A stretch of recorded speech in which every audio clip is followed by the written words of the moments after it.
Give me just a second and we'll get started.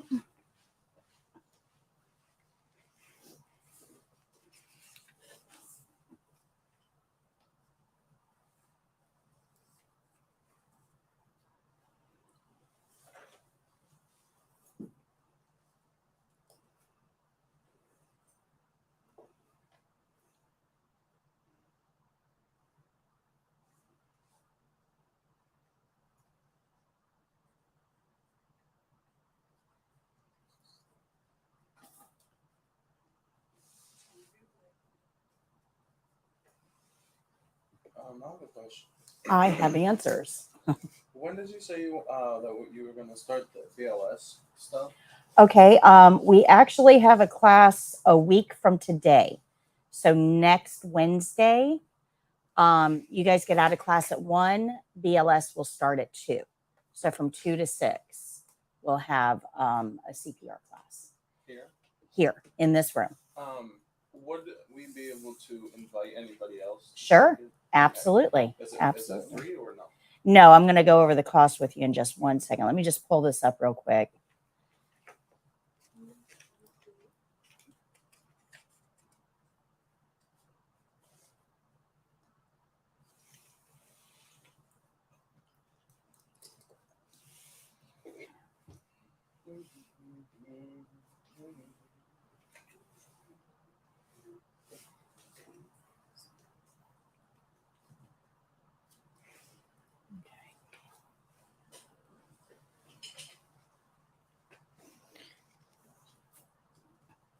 All right. Good morning, Carrie.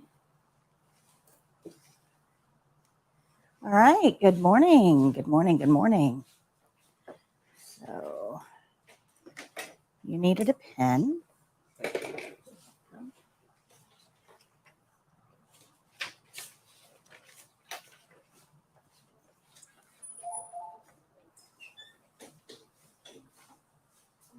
Good morning.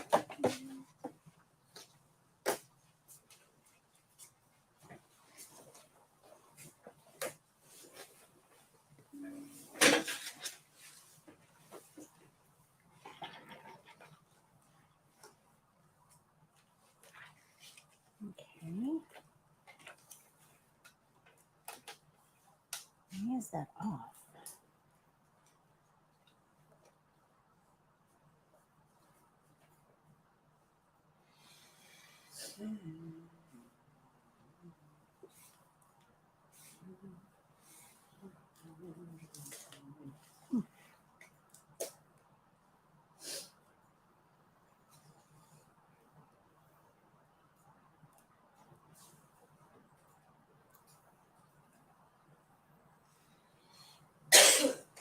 Okay, that works. All right. So, question this morning was about CPR.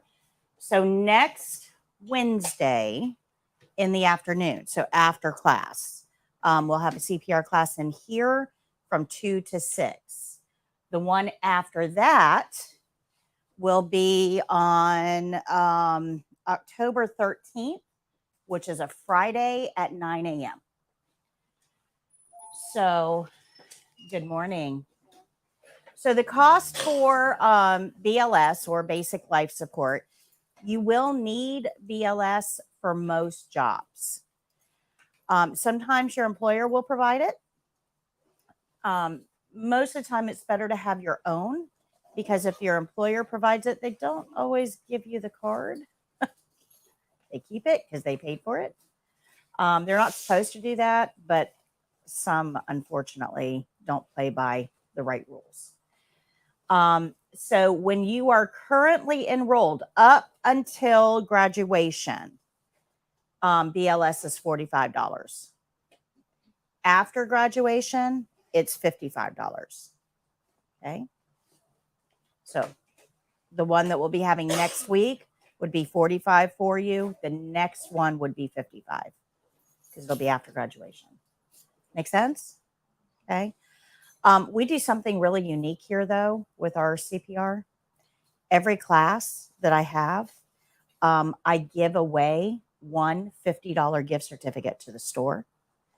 And we give you coupons for 50% off any 2 items for everybody else. So it's a random generator that picks the person that wins. So basically, for one person, CPR is free because you get a, gift certificate for the store. That's not a bad deal, So we do things a little bit different. Are you limited on space? I have 16 chairs. So, and I have additional instructors that I pull in based on, the need that we have. So I can take up to 16 people at a time. It would be best. I don't have a register. I just started doing CPR again. I was a CPR instructor a million years ago. I just added this back in. So I'm still trying to ramp up my processes. This was kind of an afterthought type thing. So right now I don't have a pre-registration process, but if you're interested, I'll put a paper out on break and you can just jot down your name so I can kind of gauge how many spots I'm going to have. Can you sign other people? Sure, absolutely. 2 family members. Absolutely. Yeah, just write, your name plus 2. Okay. And that way it kind of gives me a head count. Okay, good. All right. So any questions on the homework? Any questions on the homework? Where do they, you were asking a question, where do they get these weird names? Like, what was it, sputum? Sputum. Yeah. So the weird names, let me explain this real quick because we actually need to go over medical abbreviations and this applies to that as well. So hundreds of years ago, when we first started doing medicine, right? So there were people in France learning, there were people in Germany learning, there were people in England learning, there were people in China learning, right? So they were all discovering different things.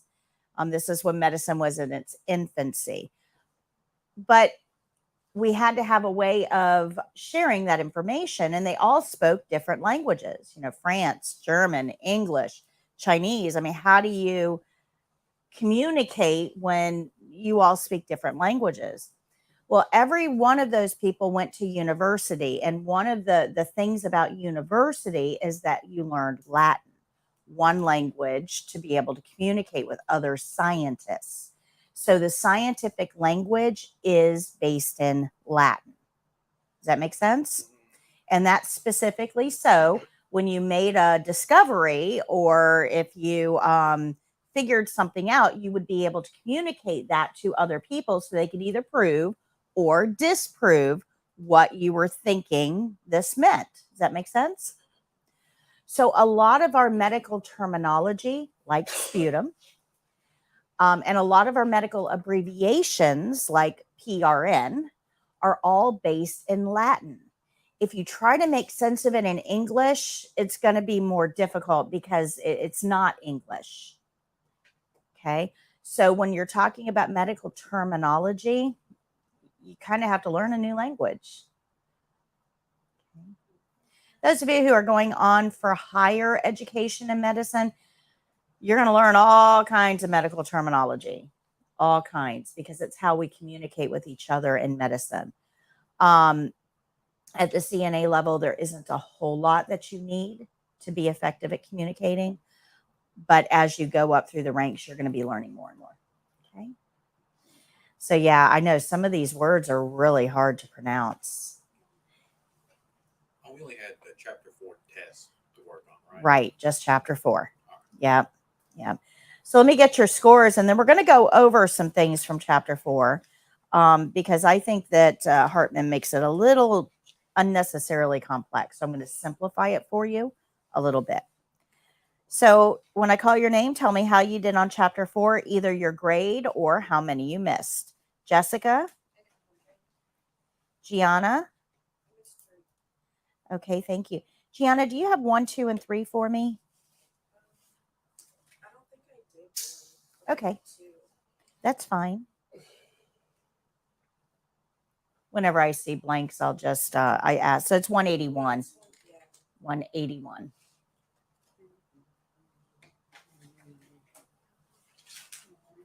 Oh, I don't have chapter 3. I have chapter 2. Okay, chapter 2.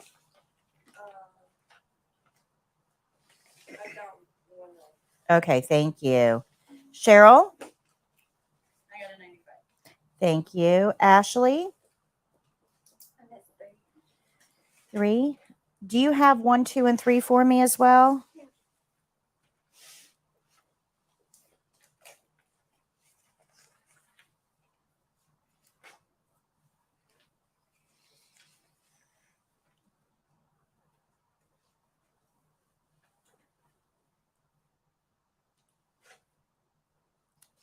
We'll come back to you.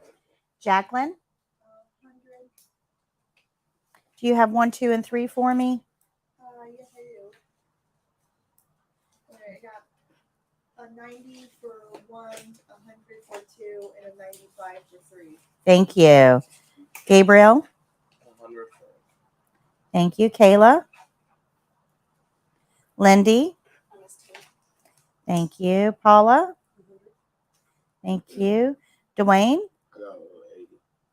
Thank you. Can I get 1, 2, and 3 from you if you have them? Oh, for 1, I made a 70. And I didn't do 2 or 3 like I did tonight. No worries. Faith? Brocay? 100. Thank you. Griselda? I just got 1 wrong. Okay, Griselda, do you have 1, 2, and 3 for me? No. Okay, I that's wasn't here yesterday. fine. Sorry. Lewis, 100. do you have 2 and 3? Yes, ma'am. Okay, and what'd you get for 2 For 2, I got 100. and 3? 100. Thank you. Rebecca? All right. So it seems like we've got a streaming error. So give me just a second here. Let me see if I can fix this.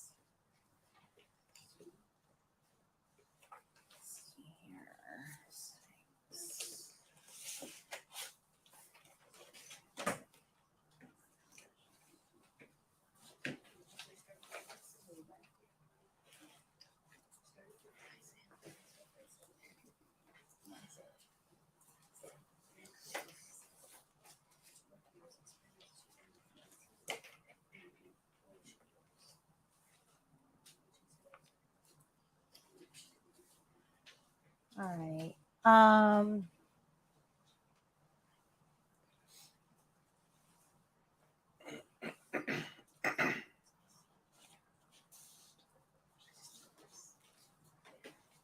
Okay, Caitlin, can you try up here, edit, see if you can remove these 2 and re-add them?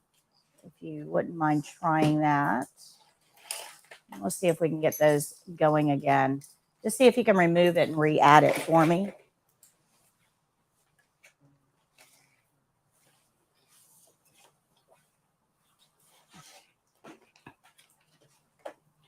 All right. So chapter 4 was on body systems.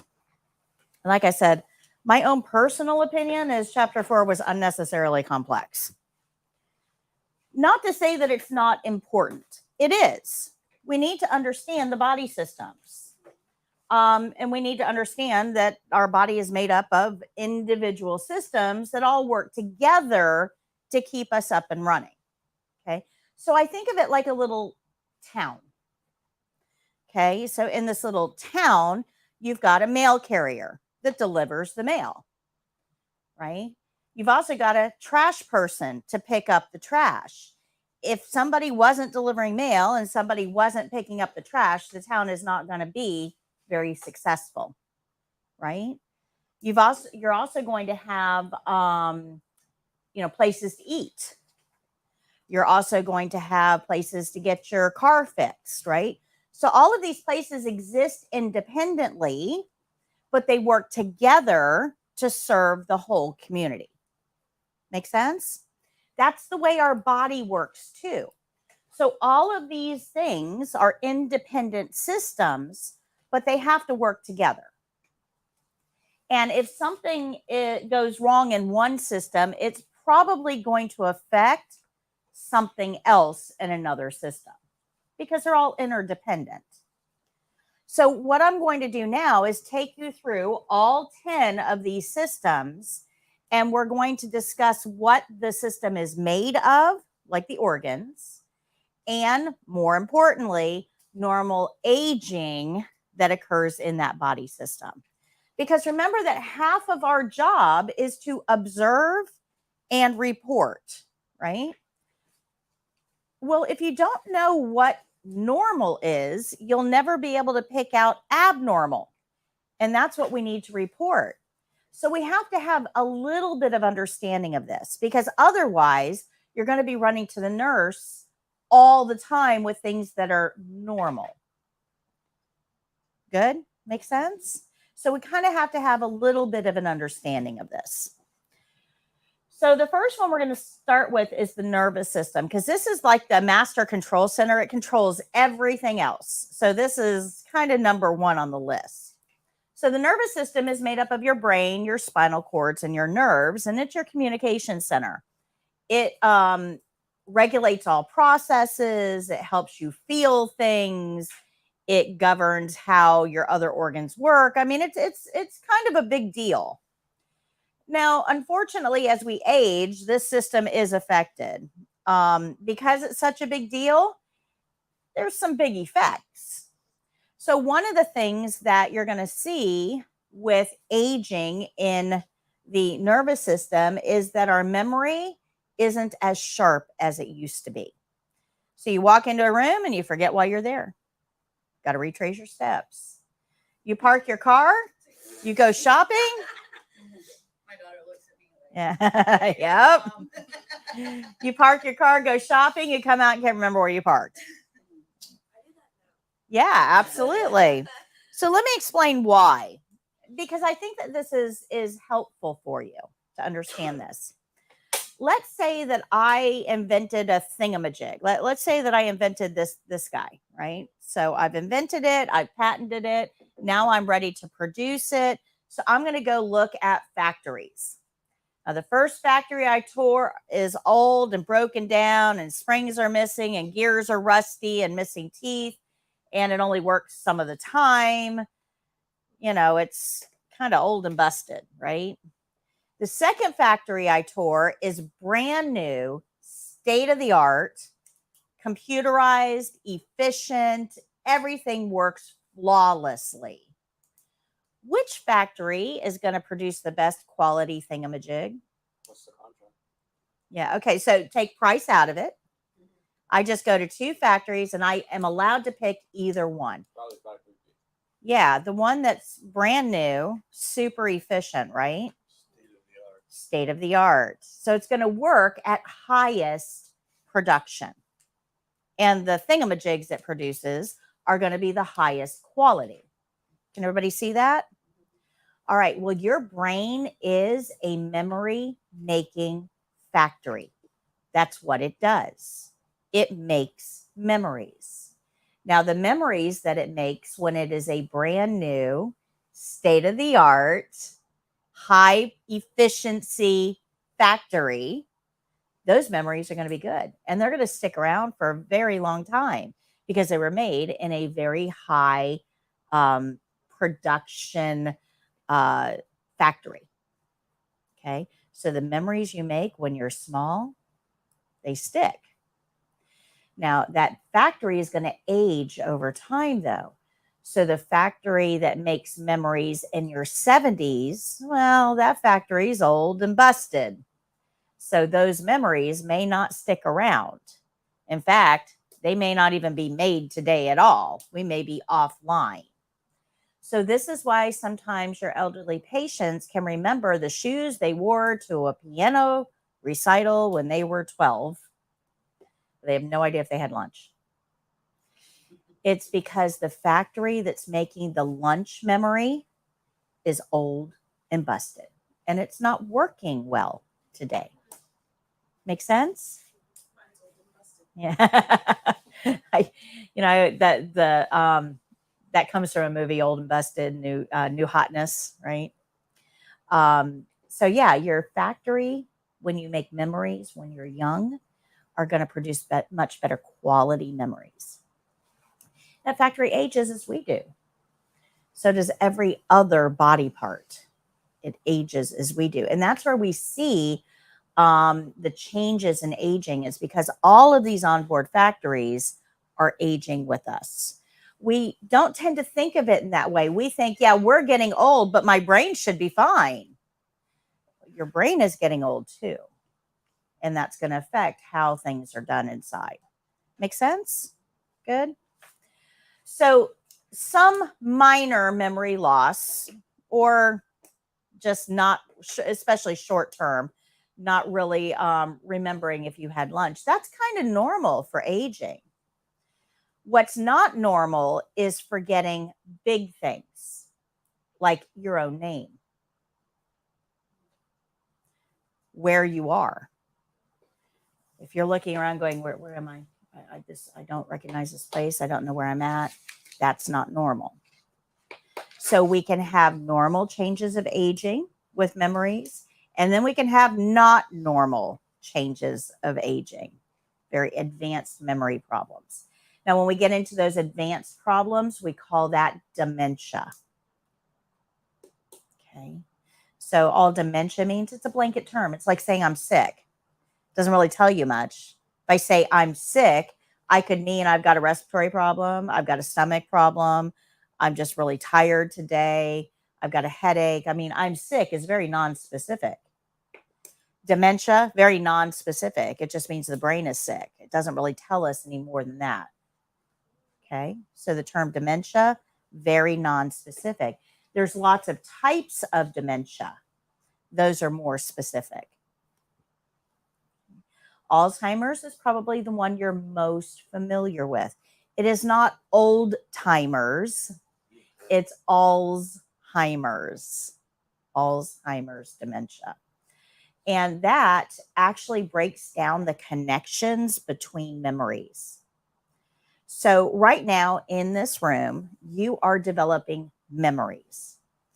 And you're filing them away for future use. The next time you see a red chair, it may trigger a memory from this classroom. You guys generally are pretty cold in here. So when you're cold, that's part of your memory of being here. You wear blue scrubs. That's part of your memory of being here. Memories are not single points of existence. Memories are going to pull together sights, sounds, smells, feelings, tastes, all of those senses join together to make a memory. So a memory is kind of a tightly packed ball of a lot of information, but some of that information is shared with other memories. So think of it like a huge spider web. You've got little packets in different places, and then you've got these little strings that connect those packets. Now, when we have dementia, what gets affected are the strings that hold those memories together. So the patient has difficulty trying to put the pieces together. They may get a flash, an idea, a little trigger, but they have no way of tracing it and figuring out how it fits, how it belongs. And that can be very, very frustrating. The further you get into Alzheimer's, the more connections you lose. So at some point, you stop being aware of who you are, of what hunger is, of how to eat. You're just all of those connections break down. And that's what makes Alzheimer's very, very frustrating, because you kind of lose your own sense of self. Now, is Alzheimer's spontaneous? No, Alzheimer's is a very slow progressing disease. Very slow. You won't wake up tomorrow and be completely unable to care for yourself.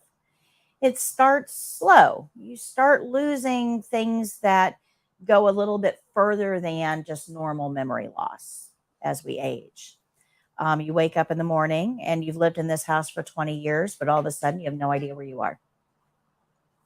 You've lost that connection. You know you're somewhere, but you don't know where.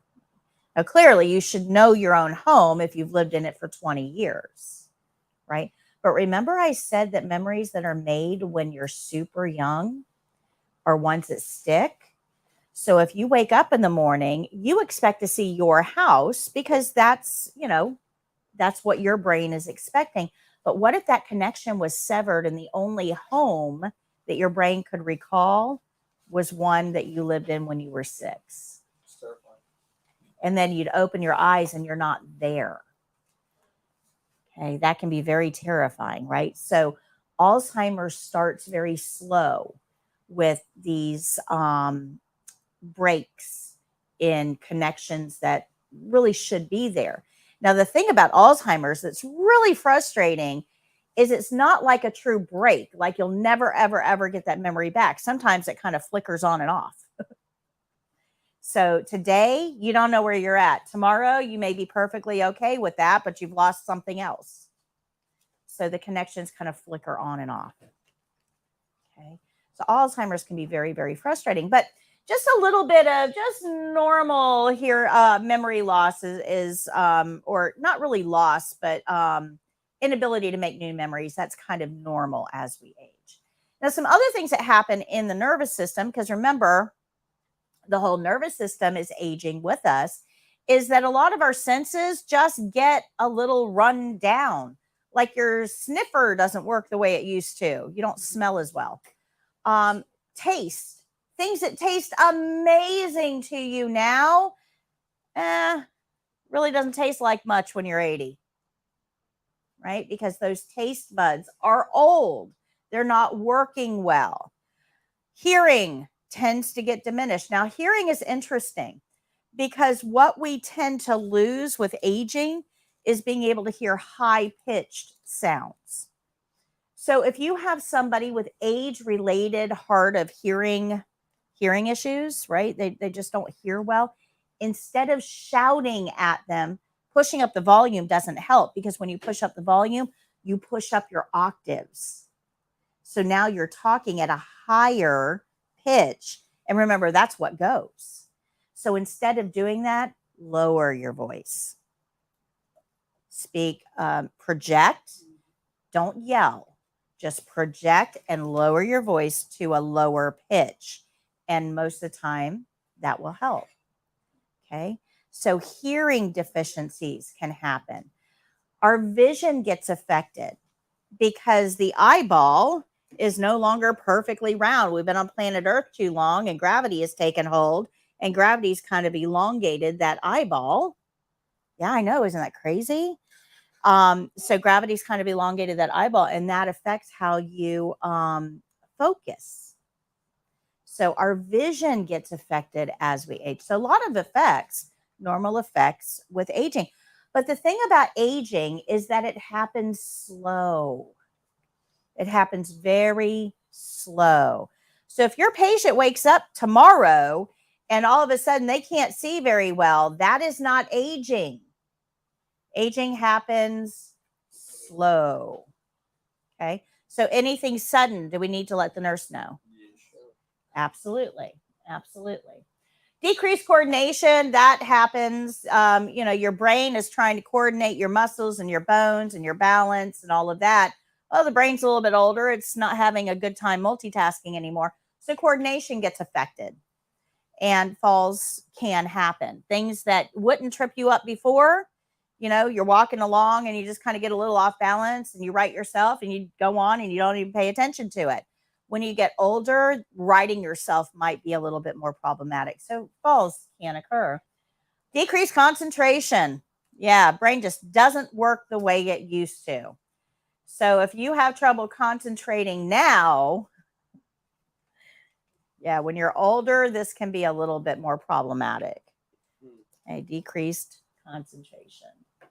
So then, what's that? Oh, nice. I said, Well.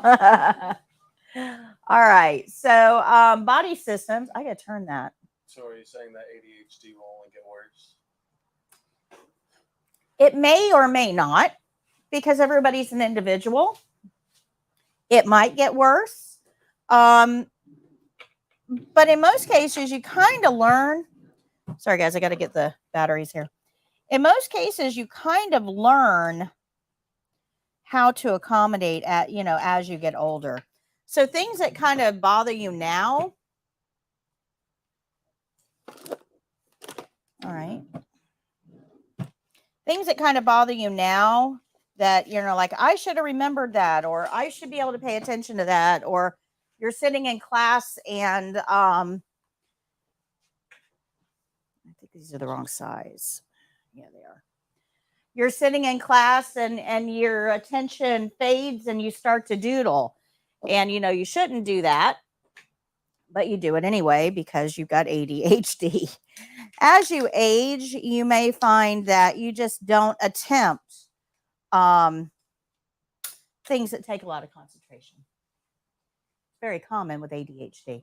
People will think, my ADHD isn't as bad as it was when I was a kid. Well, that's because you're not trying to concentrate as much as you were when you were a kid. No, wrong way. That's Yeah. nice. Yeah, wrong way. Okay, flex on us for a second. There we are. Hi. Okay. Yeah, it eats batteries, so it'll go dead in like an hour. So. All right, so cardiovascular system is the next one we're going to talk about. This is the heart and the blood vessels. So the heart pumps blood through arteries to feed every cell of your body. Once those arteries get smaller and smaller and smaller, they become capillaries, and that's where all the good stuff happens, right? And then the capillaries become veins and bring the bad blood back to your organs to be cleaned, back to the heart to be pumped out again. So this whole system, it's actually a closed system. So blood cells never leave this system unless it's injured. So your blood cells inside your blood is inside the arteries. The arteries take blood to your organs, and veins bring blood back from your organs. So it's a whole closed system, but like everything else, it's going to age. Your heart is going to get a little floppier. It doesn't work as well as we get older unless you're doing a lot of cardio.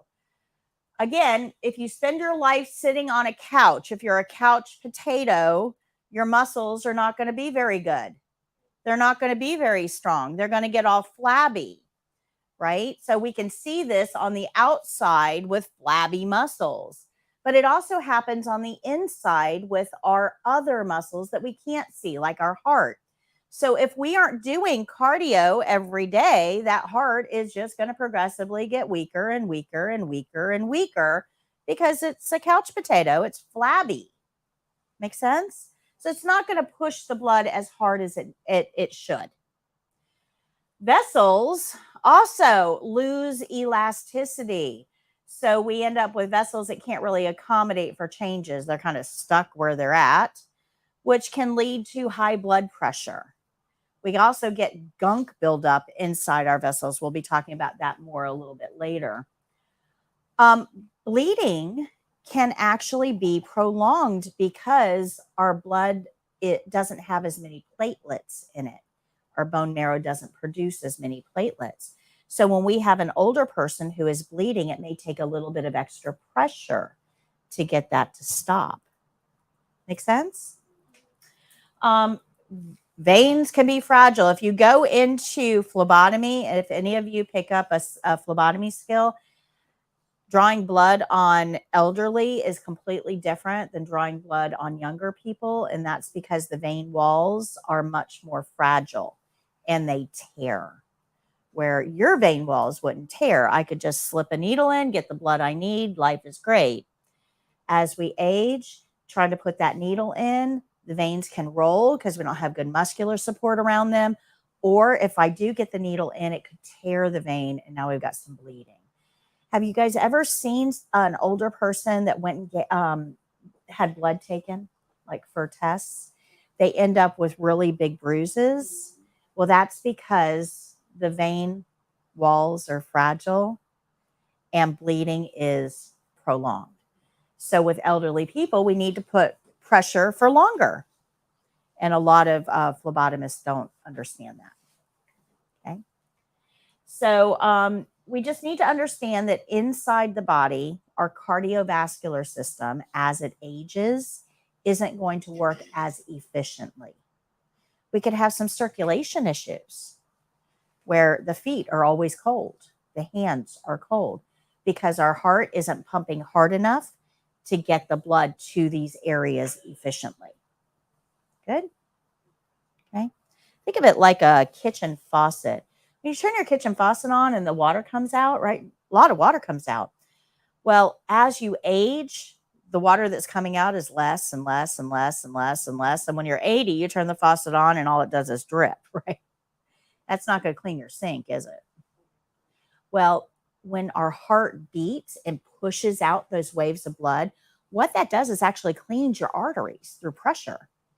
Well, if all your heart is doing is dripping, you're probably not going to get a whole lot of cleaning of those arteries going on.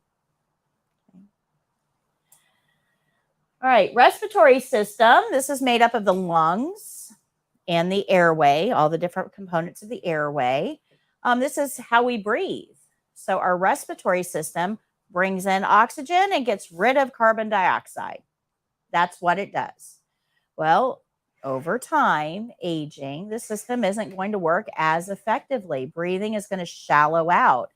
That deep breath that feels so good now is probably not going to happen as we get older because the diaphragm, which is a muscle, gets floppy. Okay. So patients that are older often have decreased stamina. They can't really walk up that flight of stairs very well. Or if they walk to the mailbox, they might be huffing and puffing. And that's because the system is not going to work as efficiently. It's not going to bring in as much oxygen. It's not going to extract it from the blood as well. It's not going to get rid of the carbon dioxide as effectively. So we're going to have some decreased endurance. This is why you don't see a whole lot of 80-year-olds walking around Walt Disney World. Decreased endurance. Same on scooters. That's right. That's right, because it's less effort.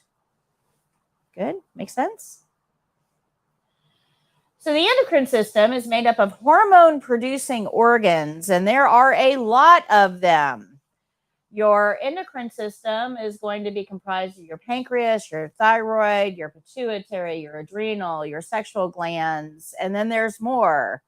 Your pineal, your hypothalamus. I mean, there's a whole lot of hormone-producing glands in our body. And guys, these regulate all of your processes. Your brain might be in charge of everything, but the hormones run the show. Okay, the hormones run the show. Because if something is off here, we know it. Anybody ever see a woman in menopause? Okay. Women in menopause run the show. They can get very moody, irritable, grumpy. Yeah. And they're just missing one hormone. Imagine as we age when all of these hormones decrease production. We end up with a lot of effects of this. Digestion is going to be affected. Sleep is going to be affected. Motivation, mood, general disposition, all of that is going to be affected.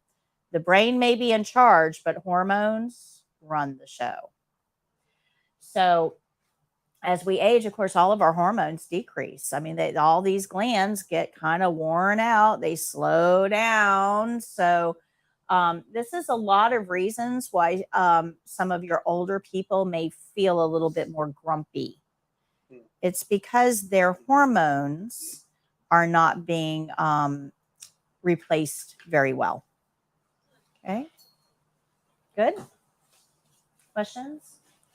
Decreased bone density is going to fall in here too. And I know that seems like a musculoskeletal problem, and we're going to get into the musculoskeletal in just a second. But this is actually caused by hormone disruptions. So even though bone density seems like it should belong in another category, remember I said all of these body systems work together. So even though bone density is a musculoskeletal problem, its origin is here. Good? Makes sense? All right, then you got the urinary system. Well, your bladder is a muscle. It's going to degrade over time. So you're just not going to be able to hold as much. More frequent trips to the bathroom. That valve at the bottom of your bladder that holds it closed, it's a muscle. It's going to get floppy. So you'll get a little bit more incontinence as we age, just because the muscle's not working as well as it should. Urinary tract infections become pretty common as well because we don't empty our bladder completely. Stuff stays in there, and that's not really good for us either. So patients that are older will have to go to the bathroom often, and this can be very frustrating for you. This is probably the body system that you're going to be most familiar with, because a lot of what we do as CNAs is help patients with toileting. It takes a lot of effort to get up, to get to the bathroom, to get our clothes off, to sit down, to start and stop that stream, to stand back up, get ourselves cleaned up, get our clothes back on, and then walk back to the chair or the bed. That is a lot of effort. You take it for granted because you got all the energy in the world. You're young. You just go in and do what you got to do and get out. You're fine. But as we age, it's not as easy. Does that make sense? Not as easy. So we need to understand this. You're going to be helping your patients with toileting more than any other skill that we do. This is the one we're most familiar with. But this is the one that's really going to set you off because, oh my gosh, I just took you to the toilet 30 minutes ago. What do you mean you got to go again? Well, they have to go again because their bladder can't stretch. It's not holding as much. Or that valve isn't able to take all the pressure of the urine pushing down on it. Or they didn't completely empty the last time they went. There's a lot of reasons why they're going to hit that call light and say, I need to go again. Your job is to understand that, aging is happening here. So we're going to help them again and again and again, whatever they need from us. Okay. Be careful about your response to this. It's hard for you to understand where they're coming from here because you've never experienced it. Have you ever seen a 2-year-old? Great guys. I love 2-year-olds. They are amazing creatures, but they're not human. Nope. 2-year-old has way more energy than should be on this planet. Have you ever tried to explain to a 2-year-old why you don't have the energy they do? They don't get it. They don't get it. They're like, okay, but come play. Come play. Come play. You tired. And you're tired. And you're trying to tell them, I'm tired. And they're like, I don't understand that word. Right? They have no frame of reference. You can't get a 2-year-old to understand your energy level because they've never experienced it. They have nothing to compare it to. They have no frame of reference at all. They will never get it, ever. Well, you are never going to get the energy deficit that your patients are experiencing because in this situation, you're the 2-year-old. You have energy. They don't. Does that make sense? Okay, so try not to be too upset with your patients. Now, if you've got somebody that wasn't having urinary problems, remember aging is always slow, right? So you take them 2 or 3 times a shift and they're fine. But today, all of a sudden, they're having to go like every 30 minutes. Is that a change? What do we do with changes? Report them. That's right. That's right. But remember that this may be normal for your patient as well. Did you check the care plan? Maybe they're on that medication that causes them to go. That's right. They could be on a diuretic. Very good. Integumentary system, which is the skin, hair, and nails. It also goes through changing. This is the one that's most visible. This is the one that we see. When somebody is old, generally speaking, what color hair do they have? Yeah, gray or white, right? Yeah, it's because our integumentary system's like, nope, we don't have the energy for color. We're going to black and white. Okay, no color here. Skin becomes thinner and drier because our oil glands are like, nope, not going to produce oil right now. So we end up with drier skin. This is why a lot of our older patients only get bathed maybe once or twice a week, because if we bathe them daily, like you and I, we're going to dry out their skin and it'll crack because they don't have that oil production. Well, oil is what makes you kind of smell funky. That's what you're going to wash off in the shower. Well, if we're not producing the oils, we really don't need to wash them off. Make sense? So bathing for elderly is going to be a little bit less often than bathing for younger people. And that's because of these changes of aging. Nails become brittle. I'm starting to see that myself. Nails will become brittle, and that changes how we do hand and nail care. We want to file in one direction toward the center so we're not splitting those nails as we're filing them. Flat. Yep, flat. Decrease in subcutaneous fat. We talked about this when we talked about checking the water temperature. Remember our wetsuit that holds body heat in? Well, it's also going to make your patients probably feel a little colder in environments where you are comfortable. Okay. Yeah, darker pigmented age spots, that's normal too. What is that? So you get, dark areas that just kind of show up. They're kind of like big freckles, right? That weren't there before. It's like, where did that come from? And it's just the pigment of your skin changing. Yep. Reproductive, we all know about reproductive changes as we age. Hormones decrease, hormone production. Hot flashes and night sweats can occur because of those hormone changes, decreased moisture production, and you can have sexual dysfunction as well. This doesn't really affect us too terribly much in healthcare, but it is important that you understand that changes of aging affect every single body system. None of them are spared. Okay. Gastrointestinal, this is a big one. And I don't think enough people spend enough time on this one. Stomach is a muscle, right? What happens to our muscles as we age? Yeah, they get flabbier, right? So our stomach isn't going to digest food as efficiently. So food's going to kind of stick around a little bit longer. Patients probably will feel fuller, quicker, and for longer periods. A lot of older people don't like eating a heavy meal at night because that digestion affects how they sleep. So with elderly patients, you may have to do smaller meals more frequently and bigger meals earlier in the day. So aging does affect us as CNAs because we're involved in feeding patients. So you may have a patient that you're feeding, and after 4 or 5 bites, they go, "No, I'm full." That may be normal for them. Smaller meals, more frequent. But if it's sudden, that's a change. And what do we do with changes? We report them because there may be something going on with the patient. Good. Are you starting to see that the more you know about your patient, the easier it becomes to figure out what's abnormal? That's what we need from CNAs, is to learn your patients so well that you're able to pick up when things aren't right. Anybody have any children? Anybody have children? All right.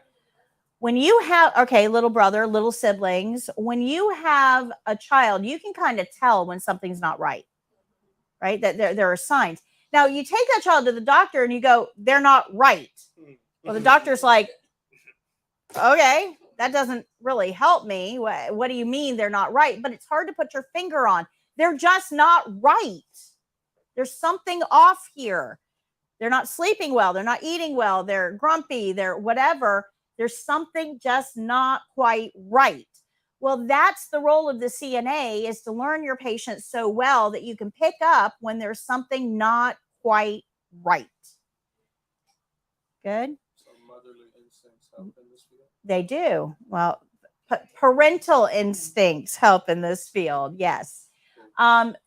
But I'm trying to give you the tools to be able to go beyond they're not right. You can pick up on they're not eating as well. Their sleeping is off. They're grumpier than normal. They're more confused today. So they're peeing more. We've been to the bathroom every 20 minutes for the last 2 hours. So giving you the vocabulary to narrow down what's not quite right. Okay, good. Good.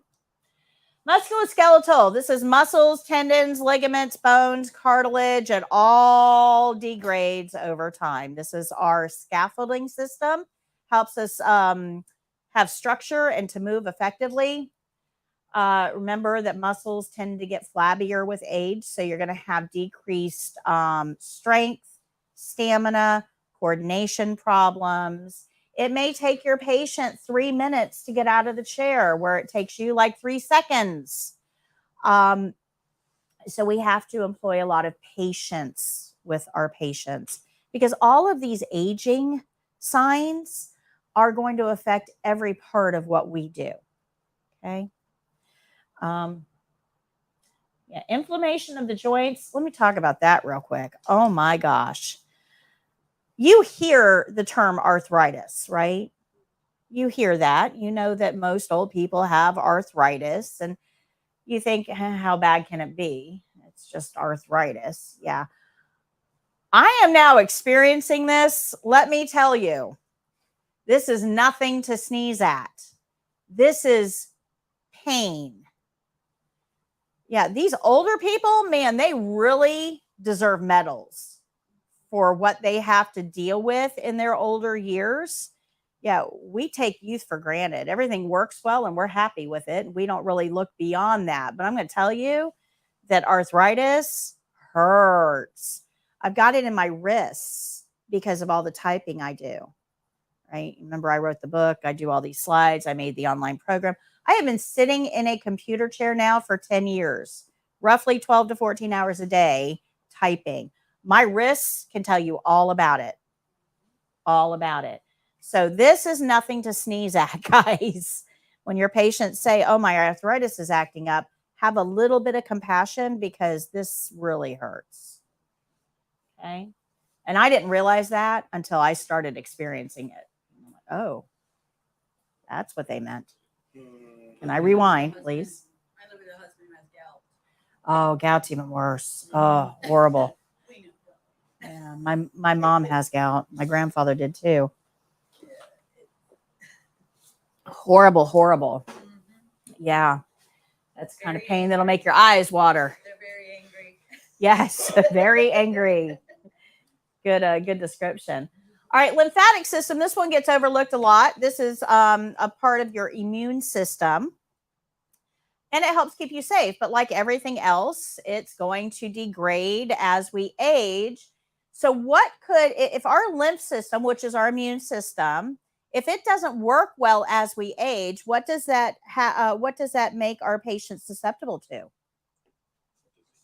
Yeah, any type of infection. Absolutely. Absolutely.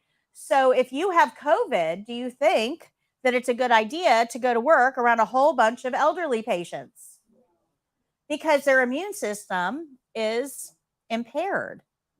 Now, add on to that if they have something wrong with them. If their immune system, as impaired as it is trying to fight something else, you could kill them. Does that make sense? Okay. So we need to understand that our elderly patients are already having immune issues. So we want to be really, really careful with infection control with these individuals.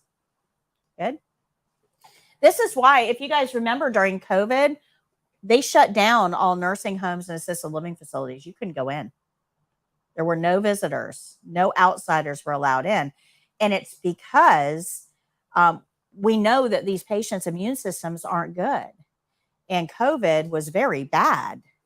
You don't want very bad in an immune system that's not good because we can have some real problems. Okay. It's also why they made all staff members wear masks Because again, you're out at Publix, you're out at Walmart, you're out having dinner, and you may pick it up and not realize it because you're in the incubation period and spread it to those patients that may not be able to fight it off. Did you notice though that in Walmart, if you ever go during COVID, like 2020, 21, and you go in, all the old people, none of them wear masks. It's Yeah. like, if I'm gonna die, I'm gonna die. Yeah. Isn't that weird I though? think it had a lot to do with our leadership at the time. Well, so let's talk about that mindset. It's a very common mindset, you know. But we've just gone over multiple body systems that are all breaking down in various ways. You know, we learned that arthritis is nothing to sneeze at. So a lot of older people have a devil may care attitude just because nothing's working right, nothing's going to work right. How much longer do I have to do this? That's unfortunately pretty common. Yeah. So if we can give them something to live for, like a human connection, that can help their overall attitude, right? And some of that had to do with political leanings as well, which I'm not going to get into. Okay. Ooh, thank God. All right. So our immune system, our lymphatic system can become impaired as we age. Things just don't work as well. One of the things that you'll see here quite often is lower extremity swelling. So you'll have people that their legs swell during the day, and we end up having to put TED hose or anti-embolism stockings on them to help push that fluid back into circulation. And that's because the lymph system isn't doing its job anymore. Right. Right. So any questions on all those body systems and how they change? Remember, aging is gradual, slow. So slow changes, those are normal in aging. Sudden changes are never normal. What do we do with sudden? Report it. That's what I need you to understand out of chapter 4. Okay. Aging is slow. Anything sudden, not normal. Good. Questions? All right. So look what we've accomplished so far. When you look at it here, we're only halfway through the program and you've got all of this down. You know all of these backwards and forwards. I know because I've quizzed you on them as we've gone through the program. So we're in a good place. We're going to learn a little bit more about shoe rules today, or a little bit about shoe rules today. And then we're going to finish it up on Monday with another lecture.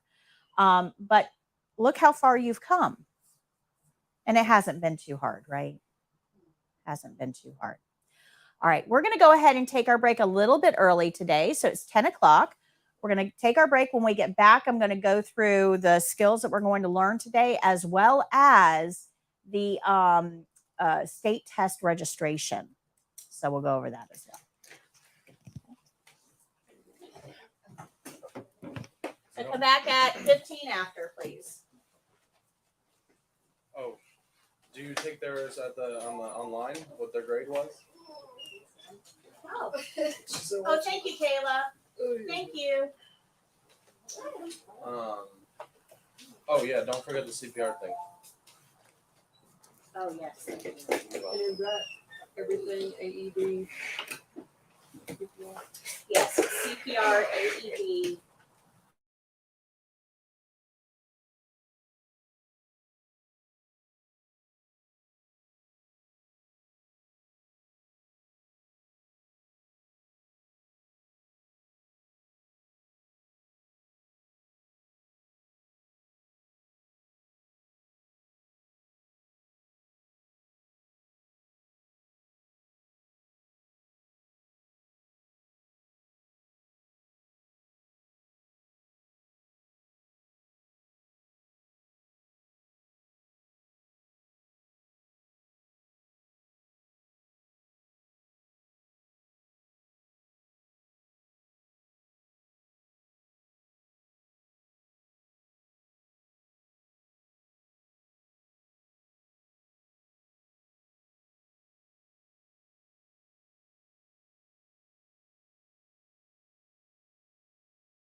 I don't even get Get the the stuff. gold.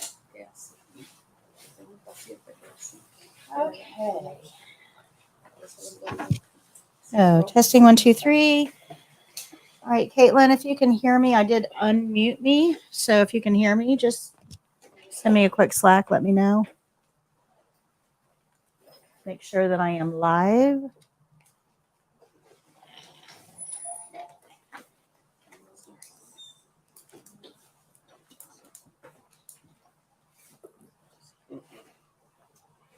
Okay, thank you. Appreciate it. All right, so moving on. We're going to start with side lying position. It's going to be on page 138 of your book.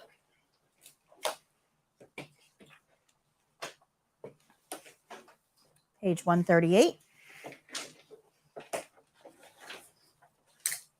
So when we're looking at this,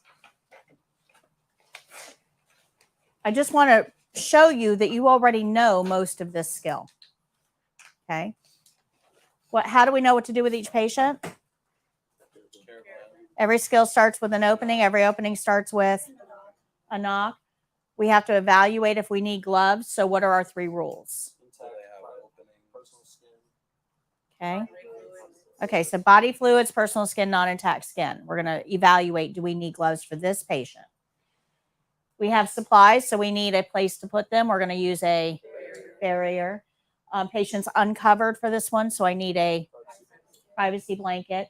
We're not going to hold the linens next to our uniform, and they never go on the floor. We talked about scoot and roll. Remember, patients always need to be where in the bed? In the middle of the bed. If we're going to turn them, which way do they face? Toward us or away? Away. We're going to learn side lying position, but every skill ends with the closing. Anybody tell me any of the C's of the closing? Make sure the environment is clean, check if the patient is comfortable. Comfortable, clean. Okay. That's a good Call light, curtain. Very good. All right. Wash your hands. And then clean your hands, chart if necessary, clean. This is not a charting skill, so we don't have to worry about that. So we already know out of this skill, we already know all of these things. All we have to learn is this. That's it. Everything else is going to be a step we already know. Good. That's why I teach it this way. So when we start to get into these more complex skills with a lot of steps, which you see here, there's a lot of steps, 34 steps. I don't want you to look at that and go, oh, 34 steps. We're only going to learn 5 or 6 and be able to do this, because remember, all of those other steps are in here and we already know those. Good. So how do we know what to do with each patient? Care plan. So if you look up here, our care plan tells us to position the resident on his left side. So which side are we moving him to? What if we do the right? That's on the care plan. Not on the care plan. What does that do to our score? Yeah, absolutely. Can you say Absolutely. Yeah, you can correct it, but I'd rather you get it right to begin with. Right? So patient requires support to remain on his side and is unable to assist with turning. Now, these words are very important. It doesn't say they're unable to move, does it? What does it tell us? That they're unable to assist with turning. Don't get this mixed up in your brain. A lot of people will try to make this person completely immobile. This person is not immobile. They just can't turn. Think of an abdominal surgery. We cut you here to here. You got a huge incision there. You are not going to be able to flip your body on its side, right? All of those muscles have been cut, right? You're going to need assistance with turning. Scoot and roll. That's right. That's right. But I do want to spend some time talking about immobility, though. That's not really this patient, right? This patient just can't turn. But I do want to talk a little bit about what about the patients that are immobile? What does that mean? So we're going to have a little conversation about immobility. This is a reminder, guys. Just like a crib keeps a baby confined and they will climb out of it at some point, side rails keep an adult confined and they will climb out of it at some point. This is not safe. Side rails require a doctor's order, and they do not necessarily keep your patient safe. Good. Okay, remember that positioning rails are not side rails. Positioning rails, the small ones at the top, are there to help our patients move effectively. They're not side rails. They only become side rails when you lift the bottom. All right, so let's talk about immobile patients. So immobile patients, that just means they can't move on their own, right? They for whatever reason, are stuck in whatever position they're in. It could be a neurological problem, right? The nerves don't work. That would be like if somebody broke their neck and none of the nerves below the neck are able to respond. It could be a muscular problem. The muscles just don't respond anymore. That would be like somebody with muscular dystrophy or multiple sclerosis, or the Lou Gehrig's disease. The muscles just aren't working. It could be a neurological disease where it comes from the brain. That would be like a stroke or dementia.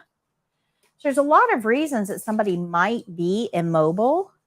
But what does that mean for us? Well, if they're immobile, if they cannot move on their own, they're not going to be able to do any of their own tasks on their own. So what would CNAs be responsible for with an immobile patient? What kind of tasks will we be doing? ADLs. All ADLs. If they can't move, how are they going to brush their teeth? If they can't move, how are they going to feed themselves? If they can't move, how are they going to get dressed, right? Use the restroom. Right. How are we going to take care of their toileting? So people that are immobile are what we call total care. Total care means they can't do anything on their own. We're going to be responsible for all of it. Does that make sense? You guys understand total care? All right. So immobility, we just talked about this a few minutes ago. Remember how body systems, when something goes wrong in one, it affects others? Well, immobility is going to affect a lot of body systems, pretty much all of them. Immobility is going to slow down digestion because your intestines actually run on action, on movement. Like food moves through your intestines on its own, but they're smooth muscles, so it takes forever and it's not very efficient.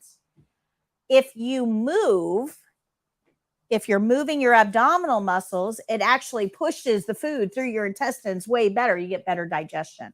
So patients that aren't able to move, the food is just going to kind of sit there and not move effectively. So they're probably going to be prone to things like constipation. They may not absorb everything out of the food they need to. They may not get as hungry because the food isn't moving through the system very well. So this is going to affect digestion. It also reduces lung volume. This is gravity at work again. If your patient is laying in bed, remember that gravity is pulling everything down. It's pulling the rib cage down on top of the lungs, which means lungs can't inflate all that well. So your patient may have some breathing issues, or at the very least, not be oxygenated to the extent that you are. Make sense? You also have decreased bone density. And if you remember, I was talking that was a musculoskeletal problem, but it actually had its roots in the endocrine system. Well, here we have decreased bone density because we're not bearing weight. And your body will interpret that. It'll say, hey, you're not using those bones very effectively. We could use the calcium over here. So I'm going to mine that calcium and move it. Okay, so that affects our bone density. This is why women that go get a bone density scan and they're told that they have decreased bone density, they're often advised to walk about 20 minutes a day, because that sends a signal to the body, hey, we're using these bones, quit mining. We need that in the bones. Get your calcium somewhere else. We usually will supplement with a medication to help with that. But activity actually helps with bone density. it's going to cause muscle atrophy. Again, if you don't use it, you lose it. Those muscles are going to get all flabby and they're not going to work effectively. But remember, we have some big muscles that we're worried about here, like the heart and the diaphragm for breathing. Those are muscles that if they get kind of flabby, they can put our lives at risk. You also have decreased immune response, like your immune system doesn't work very well. It's not in tip-top shape when we are immobile. So our patients are going to be at risk. We also have decreased cognitive function, like your brain just doesn't work very well. Anybody ever take a lazy day where you just kind of lay on the couch, watch TV, don't do a whole lot, right? Lazy day. I haven't had a lazy day in a long time. Lazy days. They're good for the soul. They're not good for the brain. You string too many of those together, string too many lazy days together, and you can have a hard time finding motivation again. Lazy days are good once in a while. Don't let them get on top of you, though, because they can absolutely kill your motivation, but it also affects your cognitive function as well. Your memory won't be as sharp.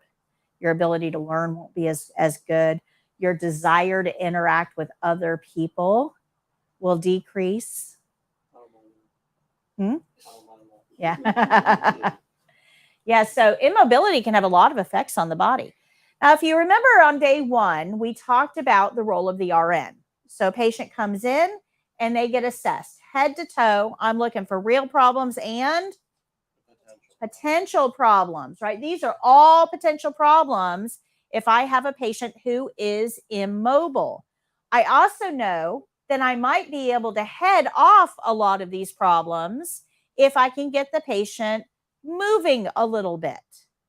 Does that make sense? Okay. So some of the things, I don't know. Uh-oh. Uh-oh. Uh-oh. Any batteries died, everything was charged, Yeah. everything plugged in. Yeah, it's like the TV shut off. It like lit up blue at the bottom. That's crazy.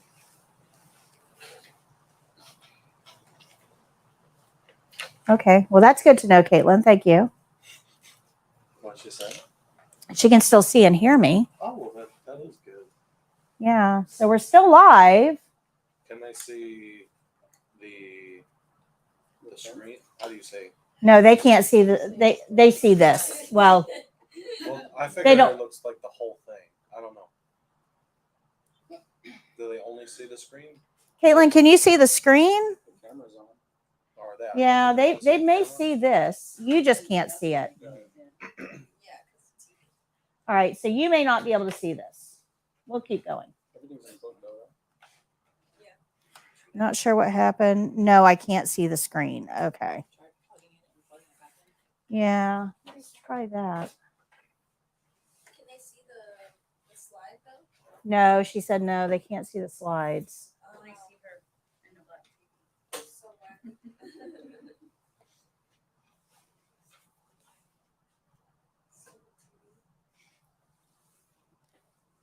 What? Don't do that.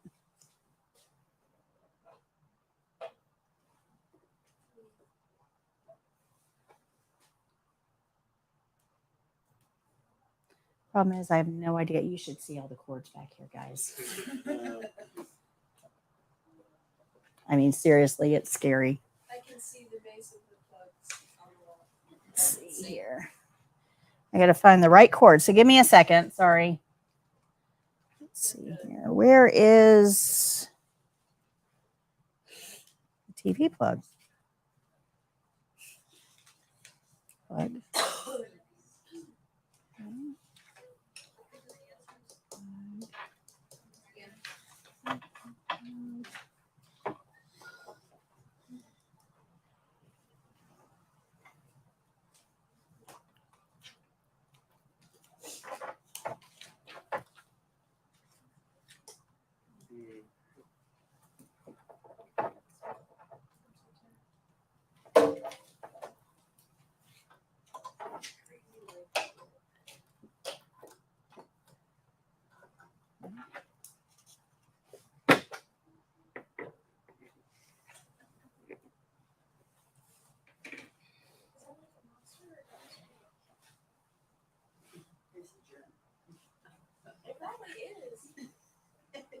Low key, I think that's what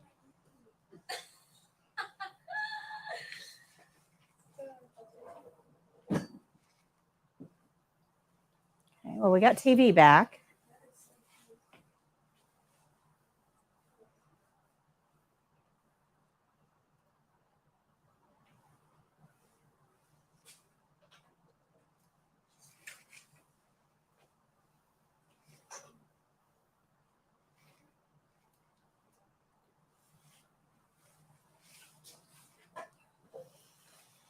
I hate it when things update without your permission. Mm-hmm. Is that what the TV was doing? I think so. So you're watching something? Cool. Exactly. No, you're not.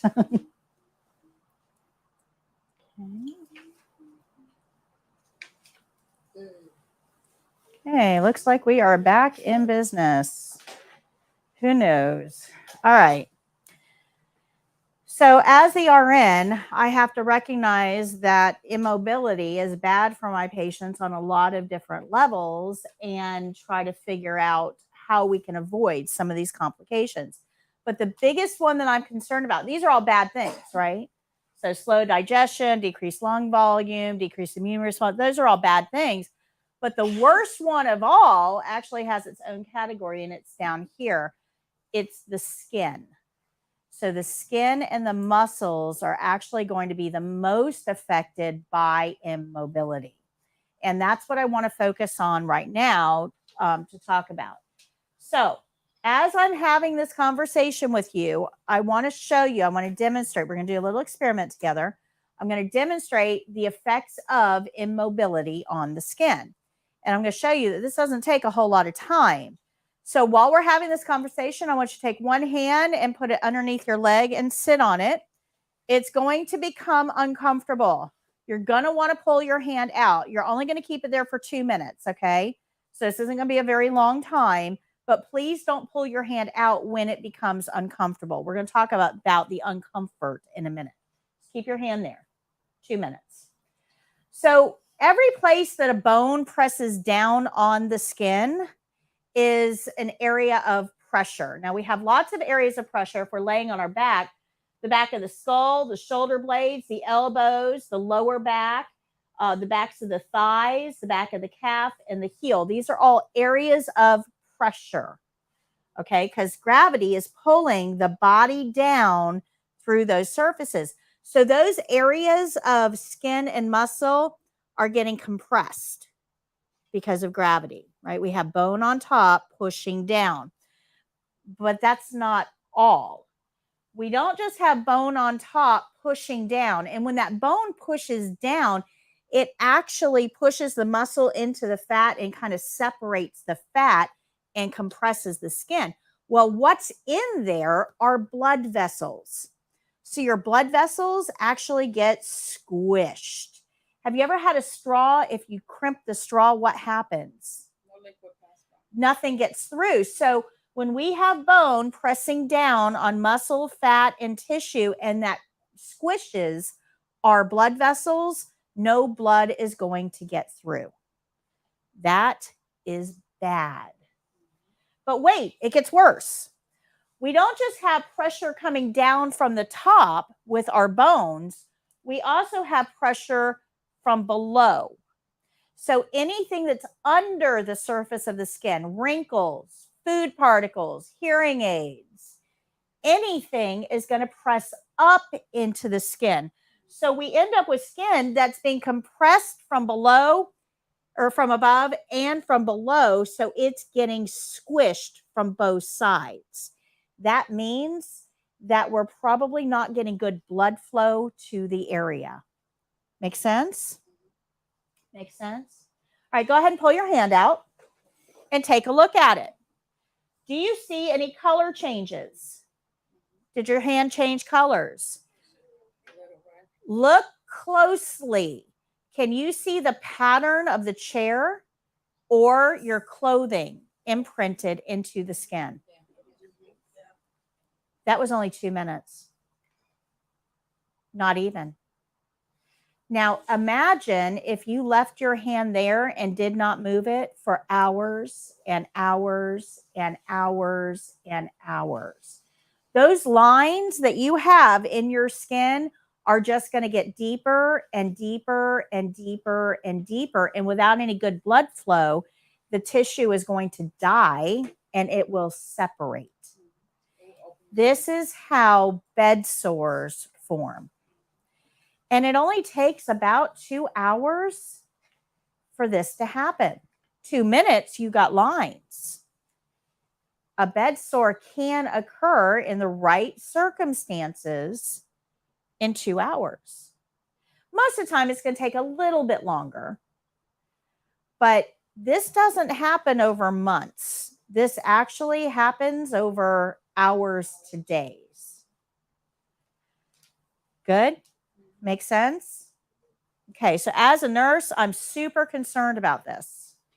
Very concerned about this. So remember, these changes only occurred in 2 minutes.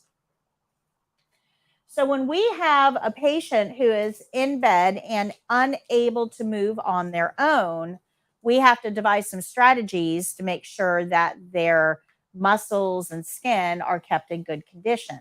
Now, you do this on your own at home. When you go to bed, you don't wake up in the exact same position you went to bed in. You toss and you turn all night long. And the reason that you're tossing and turning is because of pressure. Your bones are pressing down. Your vessels are getting squished. Your muscles scream to the brain, hey, we're not doing so good here. And your brain tells you to flop over. Right? That happens all night long. It's also why you can't sit in these chairs and not fidget. You guys fidget. Yeah, you move around.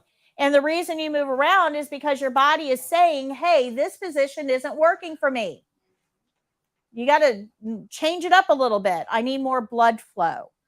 That's why you fidget. Fidgeting is actually good. I know we get on to young kids about fidgeting, but fidgeting is actually good because it's promoting good circulation to areas of compression. Okay, fidgeting is good.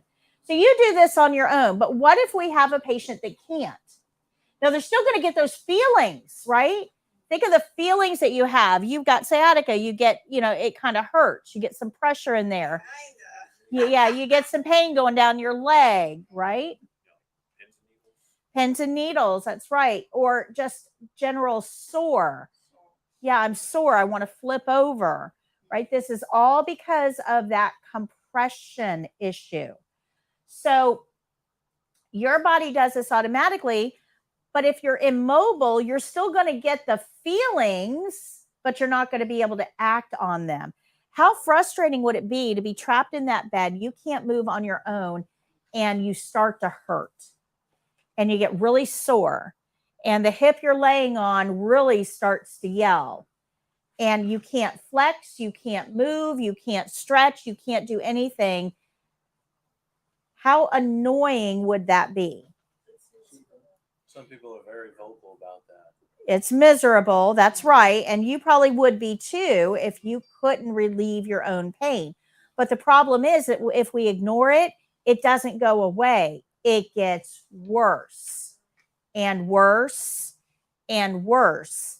So when your patients get vocal about it, we got to listen.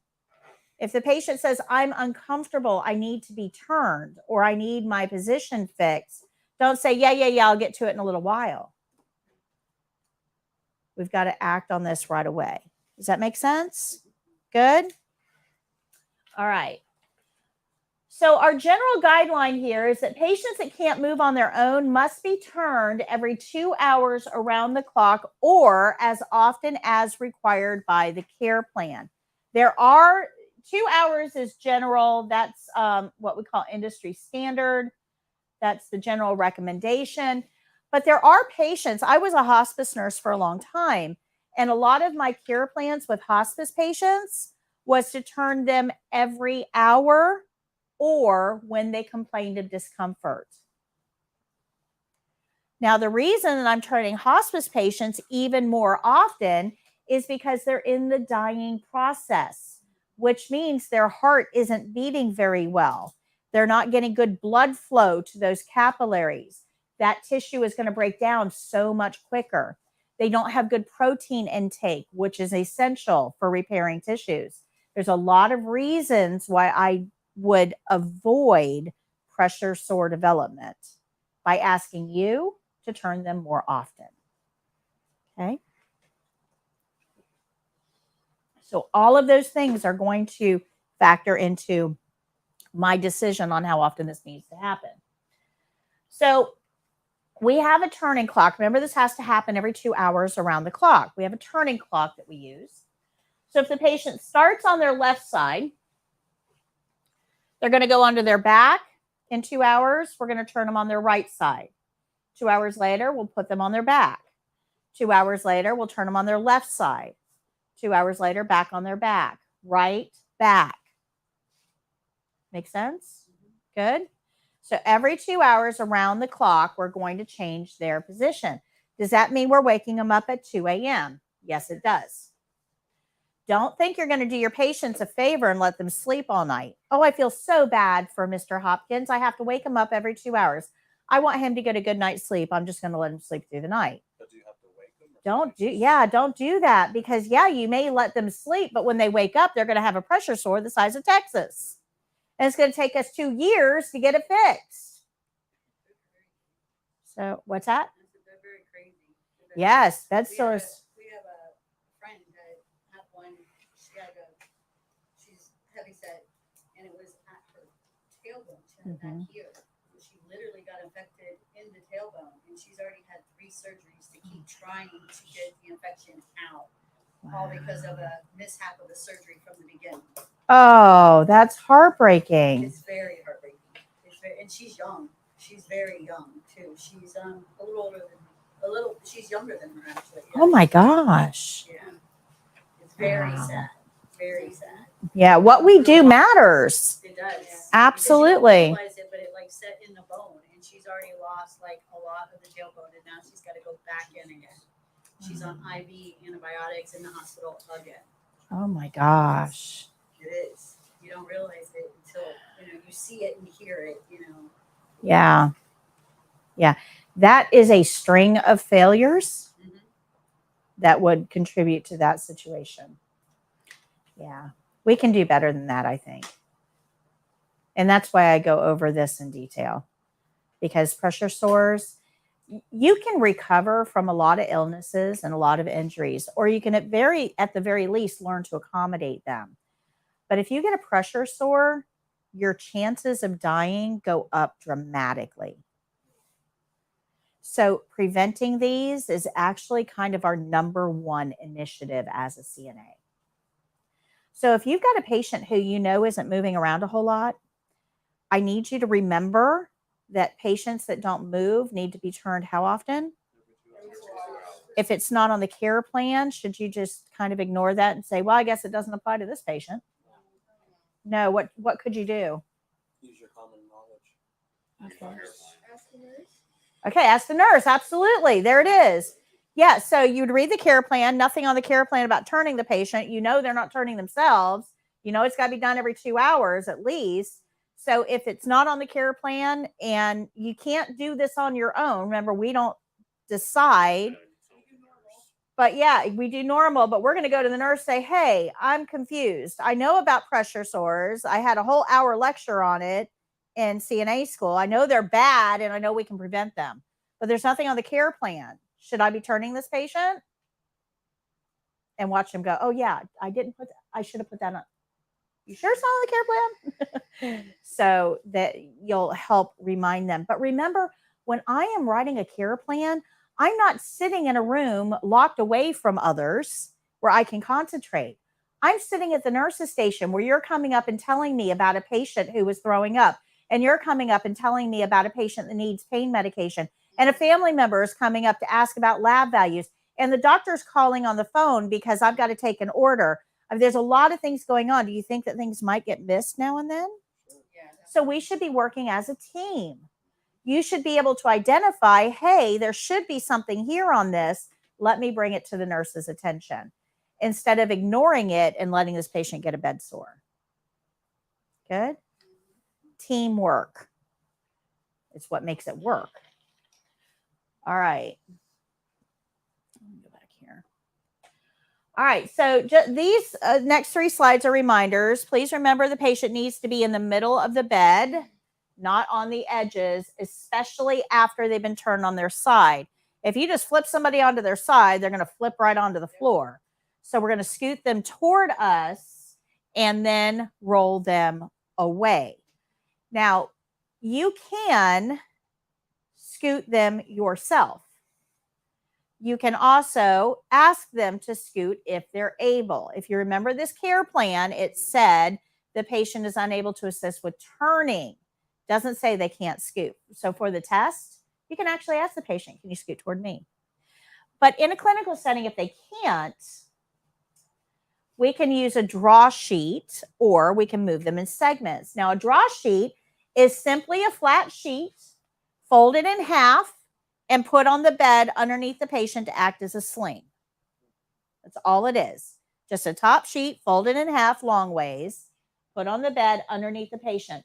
You want the folded edge under the shoulders, and you want the 2 pieces that go together under the thighs. Remember, this is more pressure. And you use Anything that to pushing turn them. up is pressure. And then you use the sheet, roll it up, and you can use it to pull their body weight toward you like a sling. You can get a second person on this side of the bed to actually lift them up and move them, right? But draw sheets can be used to move patients in the bed. You can, if you don't have a draw sheet, you can also use segment method. You just slide their head and shoulders over, their torso, their hips, and their legs. That works too. So, but this is what I was thinking about when I asked. So you said you have to wake them up every 2 hours, but in my mind, I was wondering because where I work, I wouldn't wake them up. I would just pull the sheet, have them turn, because like I know they're sleeping. I don't want them to like wake up, and I would just turn. So here's the problem with that. Okay. It really depends on your patient. If you come into my room in the middle of the night and don't wake me up and try to turn me over, I'm probably going to react negatively because I'm going to see that as a threat. I don't know who you are, what you're doing. I am laying down vulnerable, not fully dressed.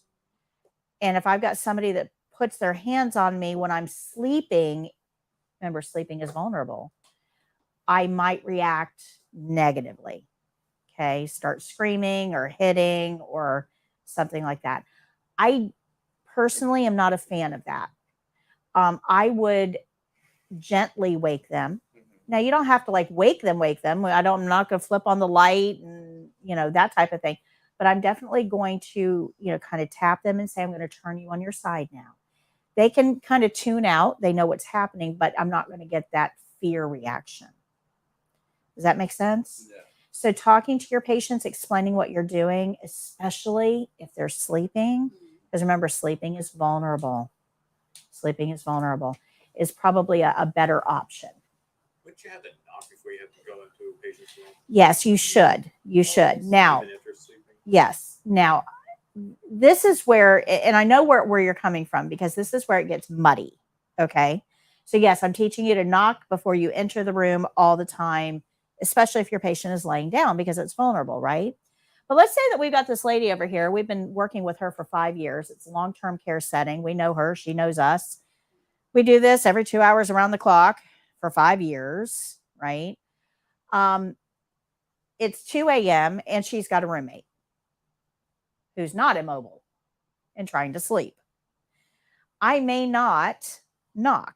I may just come over and very quietly, hey, Mrs. Hopkins, I'm going to be turning you now so that I'm not interrupting the whole room. Does that make sense? Now, that is going to be on a case-by-case basis, which means it would be reflected in the care plan for that patient. Okay, does that make sense? Yeah, and that's because this is a known activity on a known patient that is being done long-term, and we're trying to minimize the disruption. but it's going to be case by case. I have to teach you in here that we always knock because that keeps that space safe for our patient. Okay. But there are going to be situations where you may have to adapt that based on what we need from the patient. Okay. Remember, case by case. When we're dealing with people, it's hard to have hard and fast rules because I'll always be able to come up with a scenario that rule doesn't fit. You know, people are people. They're all different. It's always evolving. Yes.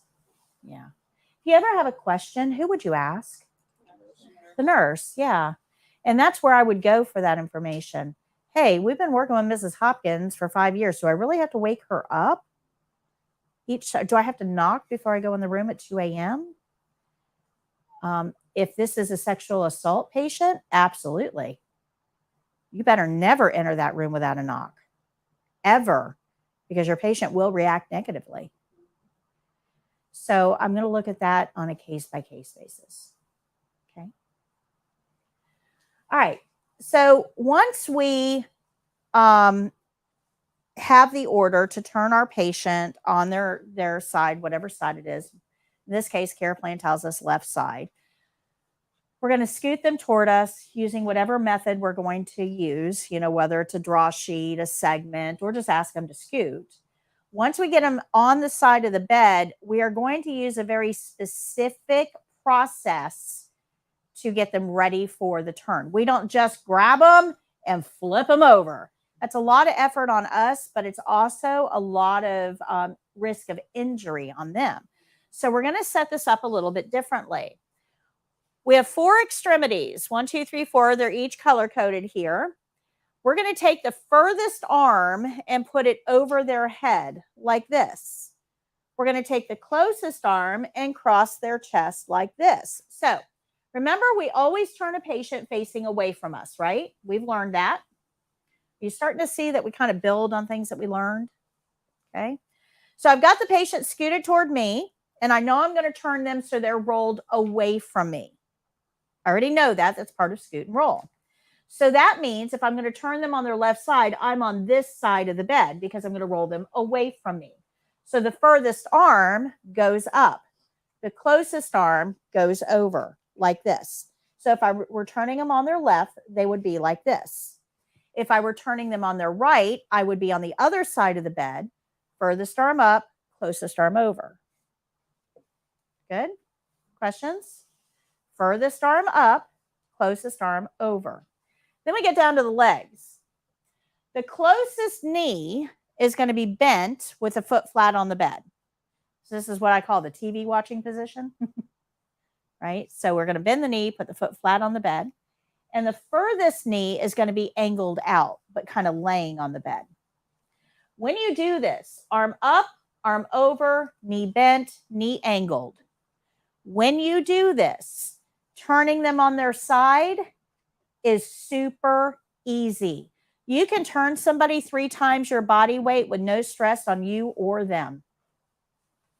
They literally just roll. Super clean. And that way you're not hurting them. Okay? More importantly, you're not hurting yourself. So learning how to set this up is very important. Arm up, arm over, knee bent, knee angled. And they'll just roll, or you have to assist? You're going to assist. You're going to put your hand on their shoulder, one on their hip, but it takes no effort at all. Just zoop, there they are. They don't help. Okay. Good. Questions? All right. So here are our skills specific. We have 6 things to learn.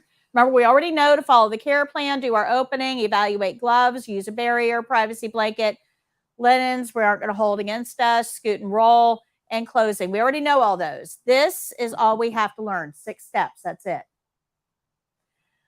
Position for turning. This is what we just went over. Farthest arm up, closest arm over the chest, closest knee bent, furthest knee angled. We're going to roll the patient to the middle of the bed with their upper knee bent in front of the lower leg. So when I turn them, that's why we put the legs in the position we did. So when I turn them, that top leg, remember it's the bent at the knee, foot on the bed, That top leg is just going to kind of roll over in front of the bottom leg. Okay. You want to make sure they're not lying on their shoulder either, which is why we had that furthest arm up. Gets that shoulder out of the way. We want to put a pillow behind their back, a pillow between their legs, and specifically between the knees and ankles, and then a pillow under the top arm. This keeps everything in good alignment, keeps our patient from rolling back onto their back. And then we're going to adjust the pillow under the head. We want it under the head neck, not that shoulder. Call light's going to be in the lower hand. The lower hand, the one that we turn the patient toward. Don't put the call light in the top hand because then the cord is over their neck. Good. Pretty easy, right? Let's look at that care plan one more time. Position the resident on his left side. Patient requires support to remain on his side and is unable to assist with turning. So those are our instructions. So we're going to, let me get back here. I'm going to show you the video for this because it's got really good close-ups of the pillow positioning. I am going to tell you that the pillow behind the back is the hard one to place. It wants to pop out. You're going to have to work with this a little bit. You want to tuck it firmly under the back. When you do that, when you tuck it really firmly under the back and it's that nice roll, which you're going to see in the video, your patient won't pop out. They'll remain on their side. And that's kind of our goal here. The back pillow is the hard pillow. So let me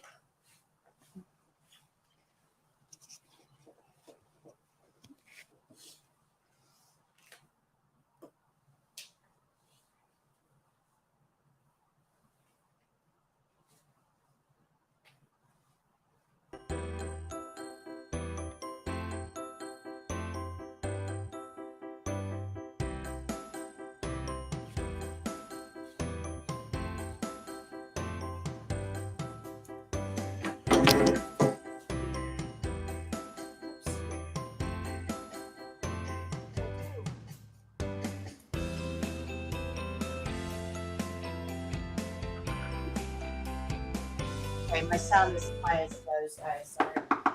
Hello. Hi, Mr. Jones. My name is Patty. I'm your CNA today. How are you? Good, how are you? Wonderful. I need to turn you onto your left side. Is that okay? Yes. I'm going to close your curtain for privacy. Let me go wash my hands, get my supplies, and I'll be right back. Okay. I'll start gathering your supplies. We'll start with a barrier, which I'll place on the table to provide a clean area to place my supplies. And I'll get 3 pillows from clean supply cabinet, being careful not to allow them to touch my uniform.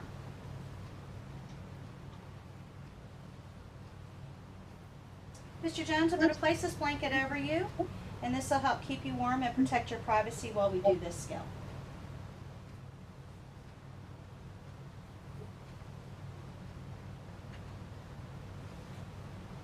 Once I have the blanket in place, then I'll pull the sheet down underneath the blanket, making sure the patient remains covered at all times.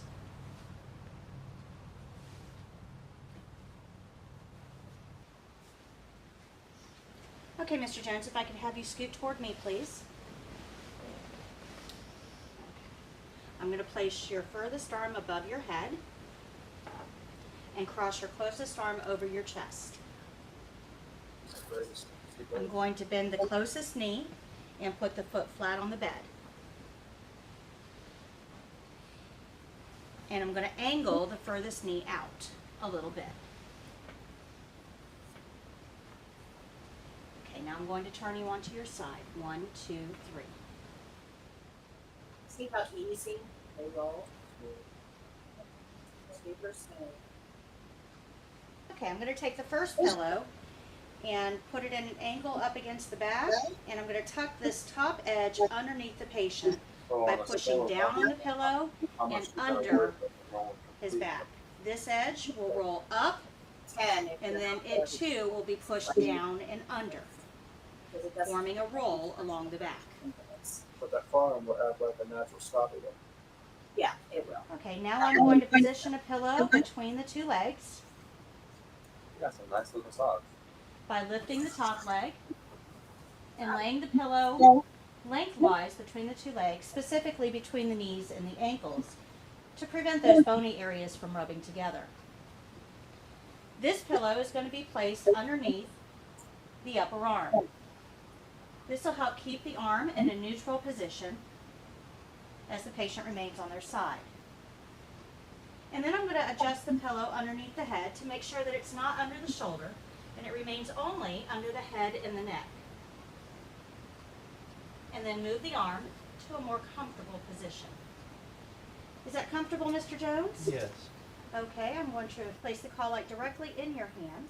Okay, Are you remember the colic comfortable? is the Yes. bottom of the Can I hand. get you anything else while I'm here? No. So the video Okay, let me pull your sheet up. and make sure it's in the bottom. As close as that. As close as that. And remove the privacy blanket. Being careful not to dislodge all of those pillows as I do so. And under the pillow. Okay. And under the pillow. I'll roll the privacy blanket up and place it in dirty linen.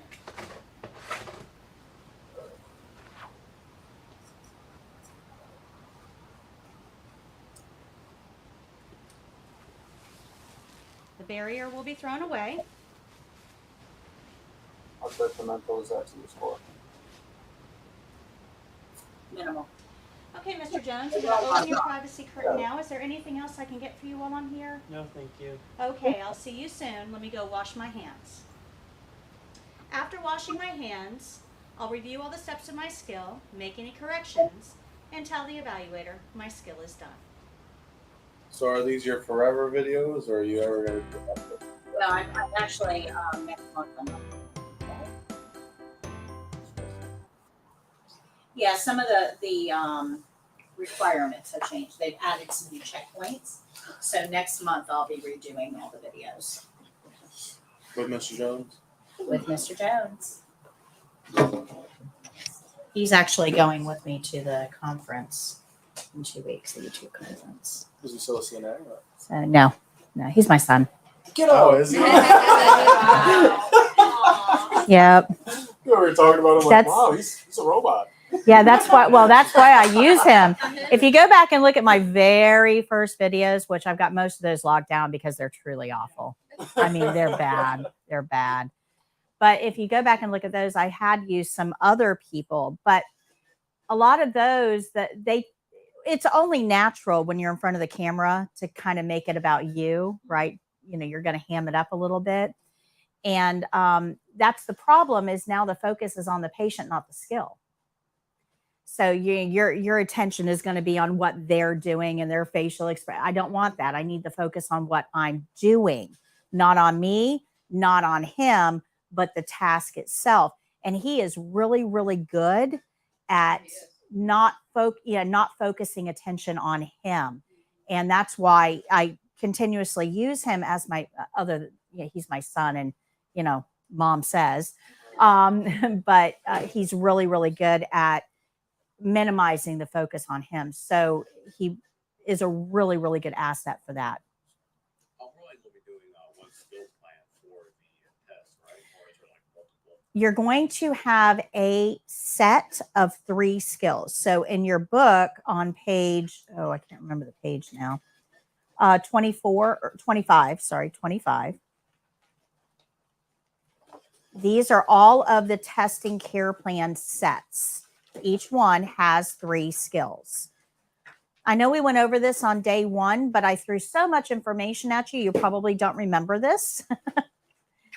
But you get a set of 3 skills to do. These are the actual testing care plan sets.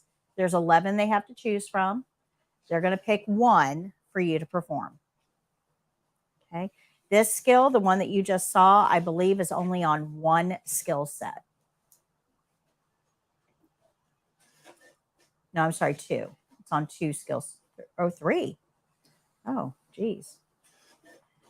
So yeah, this one's on 3 skill sets. So chances are you might actually get this one. Now, were we supposed to talk about respirations today?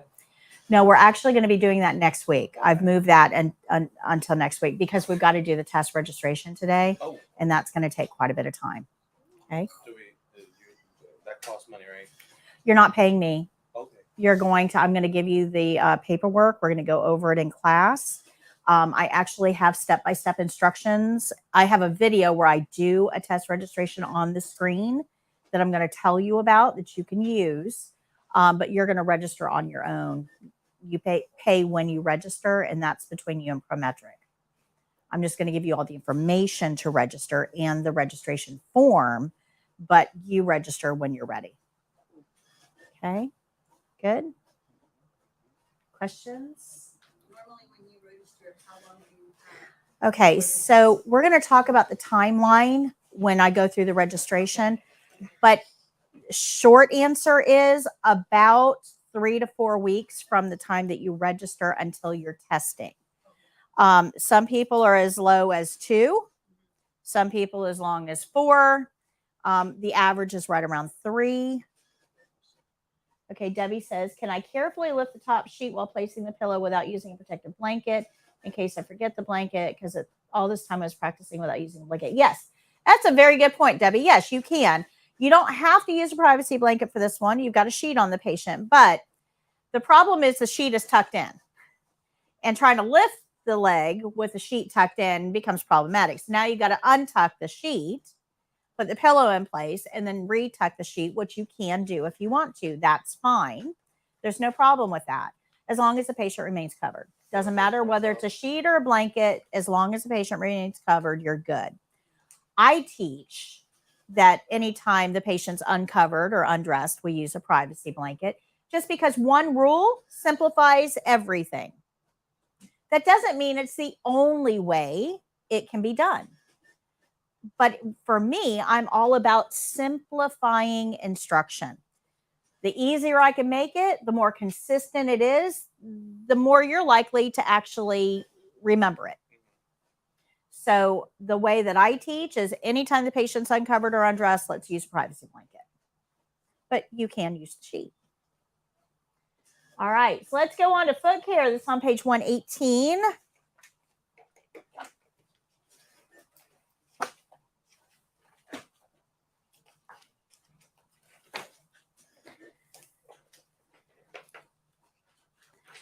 Now, again, when we're looking at these principles that govern this skill, we know skill rules. We follow the care plan. We know every skill starts with an opening and every opening starts with a knock. We know to evaluate whether we need gloves. Now, I want to stop there for a second with gloves. So remember that our glove rules are, if we are going to touch anything ooey gooey, personal skin, or non-intact skin, we need gloves. But if you remember, I also said if you might touch these things, right? So if you will, if you know you will, or if it is a possibility, you need gloves. Well, the whole reason that we are doing foot care is to look at the foot, because we don't know if there's anything there. Because feet are normally covered by socks and shoes. You can't tell. The whole purpose of foot care is to get that sock and shoe off and look at the foot. So there is a possibility, which means that for this skill, we need gloves. Make sense? Good? All right. So we know that we need supplies, so we're going to use a barrier. In this case, it's not going to go on the table, because your patient will have to be awfully limber to get their foot into a basin on a table. Where do you think we're going to be doing this? On the floor. So where's our barrier going to go? On the floor. Linen rules always apply. Don't hold them against our uniform, and don't put anything clean or dirty on the, that's why we have a barrier. Washing rules. Remember, we went over that already. Washing rules. So those are going to apply here. Basin cleaning is going to apply, and the closing. So you already know the principles involved in this skill. What we have to learn is skill specific. Okay, good. So if you look at page 119, you'll see all the steps involved, and there's 32 of them. At the bottom of the skill, or the skills page, you see all of the supplies. So we need a barrier, a basin, soap, lotion, 1 towel, 2 washcloths, socks and shoes, and gloves. But I want to talk about socks and shoes real quick. This is done. Let's go back 1 page and look at the bottom here. You'll see testing information. This is done on a live testing student. That means you may be a patient for foot care. You've got socks and shoes on. You came preloaded with them. After they do the skill, they're going to have to replace that same sock. You're going to put that sock back on because you guys aren't taking extra socks with you to the test. There's no clean anything to give you. So they're going to put the sock and the shoe that you came in with back on. But in a clinical setting, clean feet deserve clean socks. So in a clinical setting, we would get a new set of socks. Does that make sense? So your supplies down here reflect that, socks and shoes. For the test, we're going to use what they've got. In a clinical setting, we would get new socks. Questions? Questions? All right, this looks a whole lot like hand and nail care. I mean, like a whole lot like hand and nail care. It's just a little bit lower, and we don't do anything with nails. Remember with hand and nail care, we put the hand in the basin, took it out to wash, put it back to rinse, took it out to dry, cleaned under the nails, filed the rough edges, and then lotioned.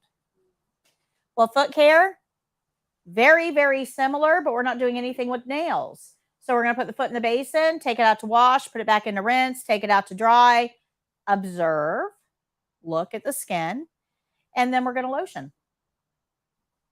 It's the same skill, just a little bit lower, and I'm not going to do anything with nails, thank God.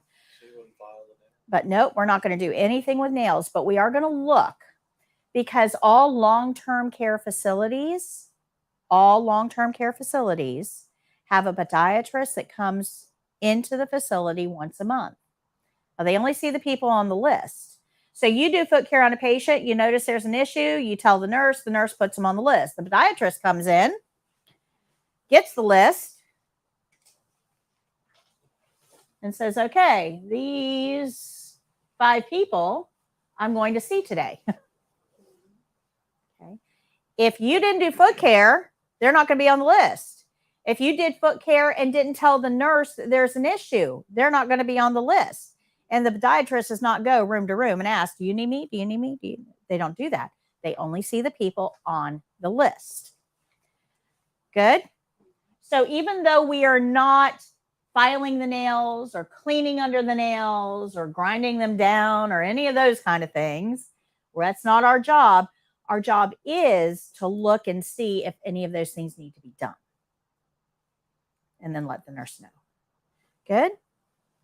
Let me explain to you why we're doing foot care. It's not to get the foot clean. That is not why we're doing this.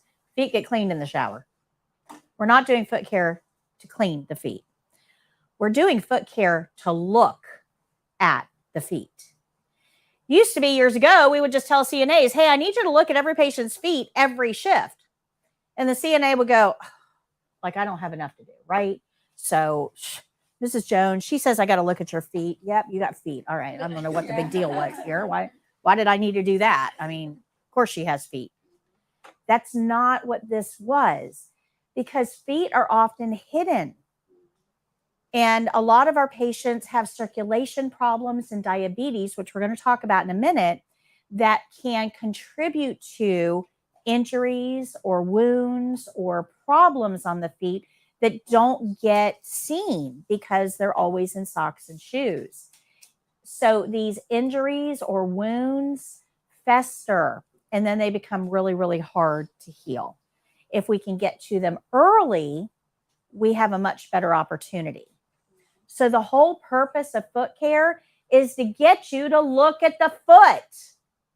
We figure if you put it in the basin to soak, take it out to wash, put it back to rinse, take it out to dry, and lotion it, you might actually look at it. That's what foot care is all about. It's not about cleaning the foot. But in order to understand this, we have to talk a little bit about diabetes. Now, this is the 5th grade version of diabetes. I need you to understand that. I am overly simplifying this. Diabetes is extremely more complicated than what I'm about to make it out. But this is all you need to know at your level. Okay. So 5th grade version of diabetes. When you eat carbs, what's an example of a carb? Bread, pasta, rice, potatoes, sugar, flour, anything made with sugar, anything made with flour. Yeah, cupcakes. Absolutely. All the good stuff. Carbs are where it's at. So when you eat carbs, they actually break down into sugar. That's what your body does with carbs. It says, oh, cool. We can make this, if we break it down, into sugar and water. And hey, who doesn't like that? I like both sugar and water. This is good. So we eat carbs. Your body breaks that down into its components. One of those components is sugar. So it dumps that sugar into the bloodstream and says, travel. The sugar travels through your bloodstream, and its whole goal is to find a hungry cell. Now, every cell in your body needs glucose to operate. It's a fuel. So the sugar is circulating, trying to find a hungry cell. And if it finds a hungry cell and it has the key to open the door, then the sugar can enter the cell gets fed, everybody's happy. Right? So that is glucose metabolism on a 5th grade level. Good? Now, carbs get a bad rap in our society, and I'm not real sure why. Carbs are not bad. Carbs are not bad. Carbs in excess are bad. But carbs, they're actually a fuel source. It's like saying gasoline is bad. Gasoline isn't bad. Gasoline runs my car, and I like to drive my car. Gasoline isn't bad. Now, maybe the way that we produce it might be bad. Maybe spilling it might be bad, but gasoline itself serves a very useful purpose. Well, carbs serve a very useful purpose. Where we run into problems is if we eat too many of them, they don't have anywhere to go because we don't excrete them. So we'll get into that in just a minute. So what do we do with those excess carbs? So when you eat carbs and they break down into sugar in your system, and that sugar goes into the bloodstream, and that bloodstream circulates it throughout the body, the cells have to have a way of getting that sugar in it. The cells are locked. The cells actually need a key to open. And that key is produced by your pancreas. That key is insulin. So you eat carbs, carbs break down into sugar, go into the bloodstream. The brain says, hey, we need some keys. Pancreas says, on it. Pancreas produces some insulin. We push that into the bloodstream, and now we have sugar and keys. Life is good. With me so far? So 2 parts of this process. We need carbs to break down into sugar, and we need a pancreas to produce keys.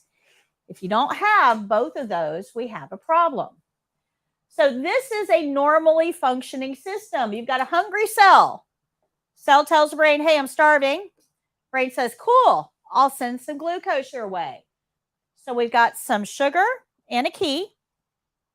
The key unlocks the door. The sugar enters the cell, and now the cell is happy. This is a normally functioning glucose metabolism system. Remember, 2 parts, sugar and keys. Sugar alone doesn't help. It can't get into the cells. Keys alone don't help. We've got an unlocked door, but nothing to go in. We have to have both for this to work. Good? All right. So what happens in diabetes is you eat carbs. They break down into sugar. So far, so good. Sugar goes and finds a cell. Cell is starving. So far, so good. But there's no key. So the glucose just kind of hangs out. And the cell, because they're not getting fed, they can see the sugar, but they can't get it in there. It starts yelling louder. I'm hungry. I'm hungry.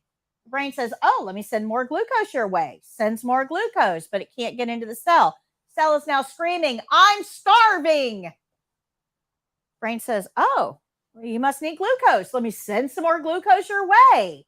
but it can't get into the cell. So all the glucose in the world isn't going to help until we get some keys. Make sense? This is diabetes. What's missing here are the keys. Now, unfortunately, this happens a lot in our society. Now, there's two types of diabetes. They're both pretty similar. One type of diabetes called juvenile diabetes or type 1 diabetes means you were born with a pancreas that wasn't working well. Just didn't want to work. So this is what we have to deal with. I mean, we find it out when you're little that you just don't have enough insulin or your pancreas is producing the wrong kind of insulin. We can't get the sugar in the cells. So what we do with those people is we give them external insulin. We either give them shots or a little pump, right? So they are able to, we import insulin. Their pancreas just isn't working. Where's the trade here? Yeah, absolutely. Now, type 2 diabetes is a little different. That's the one that we see most commonly in the elderly, and it goes something like this. We do this to ourselves. Type 2 diabetes, for the most part, we do to ourselves, and it doesn't happen when you're 70. It happens when you're 3. 3-year-olds get up in the morning, around 6 o'clock in the morning. Mom's like, oh, that is way too early for me, child. Mom lays down on the couch, flips on TV, hands the kid a Pop-Tart to buy herself a few minutes to wake up. So kid munches on a Pop-Tart, watches TV until mom gets up, gets moving around. It's breakfast time. Mom says, let me get you some cereal. Now, kids are not eating bran flakes, are they? What do kids eat? Sugar. Okay, Fruity Pebbles, Captain Crunch, Fruit Loops, all the good stuff. So let's go back just a minute.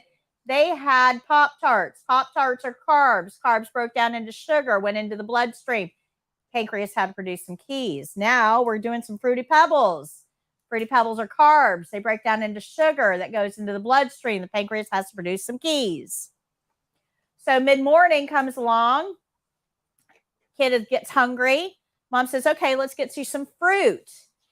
Fruit are carbohydrates that break down into sugar. Sugar goes into the bloodstream. Pancreas has to produce keys, insulin. Lunchtime, national toddler diet of macaroni and cheese and chicken nuggets. And those are carbs, a little bit of protein in there, but mostly carbs. Those carbs break down into sugar. Sugar goes into the bloodstream. The pancreas has to produce keys.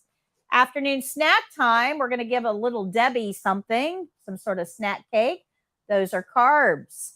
They break down into sugar. That goes into the bloodstream, and the pancreas has to produce keys. Dinner time, good mom, we're going to give them spaghetti and a salad. They're not going to touch the salad because they're a toddler, but they do eat the spaghetti, and the spaghetti is carbs that break down into sugar. They go into the bloodstream and make the pancreas produce keys. So one day our pancreas is pretty much worn out. We're going to do it again and again and again throughout our entire life cycle. Carbs in excess are bad. They make our pancreas overwork. And when you overwork an organ, we already talked about this earlier today. Remember, we age, right? Well, this factory, our pancreas, our insulin producing factory, we are wearing out way before we get to the end of our life. So when we get into 60s, 70s, 80s, our pancreas is like, dude, I'm done. Done. I can't keep up with you anymore. I quit. And they walk off the job. So now when we eat carbs, they break down into sugar, it goes into the bloodstream just like normal, but there are no keys to get it into the cells. So it circulates. Now, the problem with this, and this is a problem, is that sugar isn't excreted. Whatever you've got on board, you've got to deal with. If we can't get it into the cells because there's no keys, we got to do something with it. So we put it in a storage unit for later because, hey, we might need some sugar later. So we pack it up into storage boxes called glycogen. So we got excess sugar running around. We pack it up into a box and we put it in a storage unit called a fat cell. And we store it there for later. Cool. But tomorrow, we eat just as many carbs as we did yesterday. So we have excess sugar. We're going to pack that up too and put it in storage units. Eventually, we kind of run out of storage units. And we never use the old stuff that's all packed away. So they just kind of sit there. And insulin ages about as well as shag carpeting. Okay? If you opened up a storage unit and there's rolls and rolls and rolls of shag carpeting, it's probably not going to do you much good because that went out of style a long time ago. You can't really use it now. Same thing with glycogen. If it gets too old, body doesn't really want it, doesn't really want to use it. So we have a lot of people with a lot of glycogen stored in fat cells that's never really going to be used. And this is why losing weight gets harder as you get older because the body's like, I don't want to use that. That's just, we're not using that. So this becomes a problem, a metabolic problem. So before we get to the storage space, we circulate that sugar. It just goes round and round and round and round and round and round and round. Now, sugar is a crystal. Have you ever seen a crystal under a microscope? Crystals kind of look like this. See how they're all sharp and jagged? Right? This is what a crystal or a sugar molecule might look like under a microscope. Now, you'd have these things in your bloodstream, circulating. Is that a rock candy? And circulating. No, it's a crystal It's an actual kit. crystal. Yeah, Okay, I actual was gonna crystal say, kit. because rock candies, it would look similar to Yeah. Well, and what's rock candy made out of? sugar, Sugar. That is correct. hot sugar. Yep. Yep. So we've got these sugar molecules going round and round and round on the inside of our arteries. Now, if you've ever seen like a cake or a cupcake, the frosting, if you leave a cupcake or cake out on the counter for a couple days, that frosting gets kind of hard, right? Crystallizes and it gets a little oily. So like the oil and the sugar separate, right?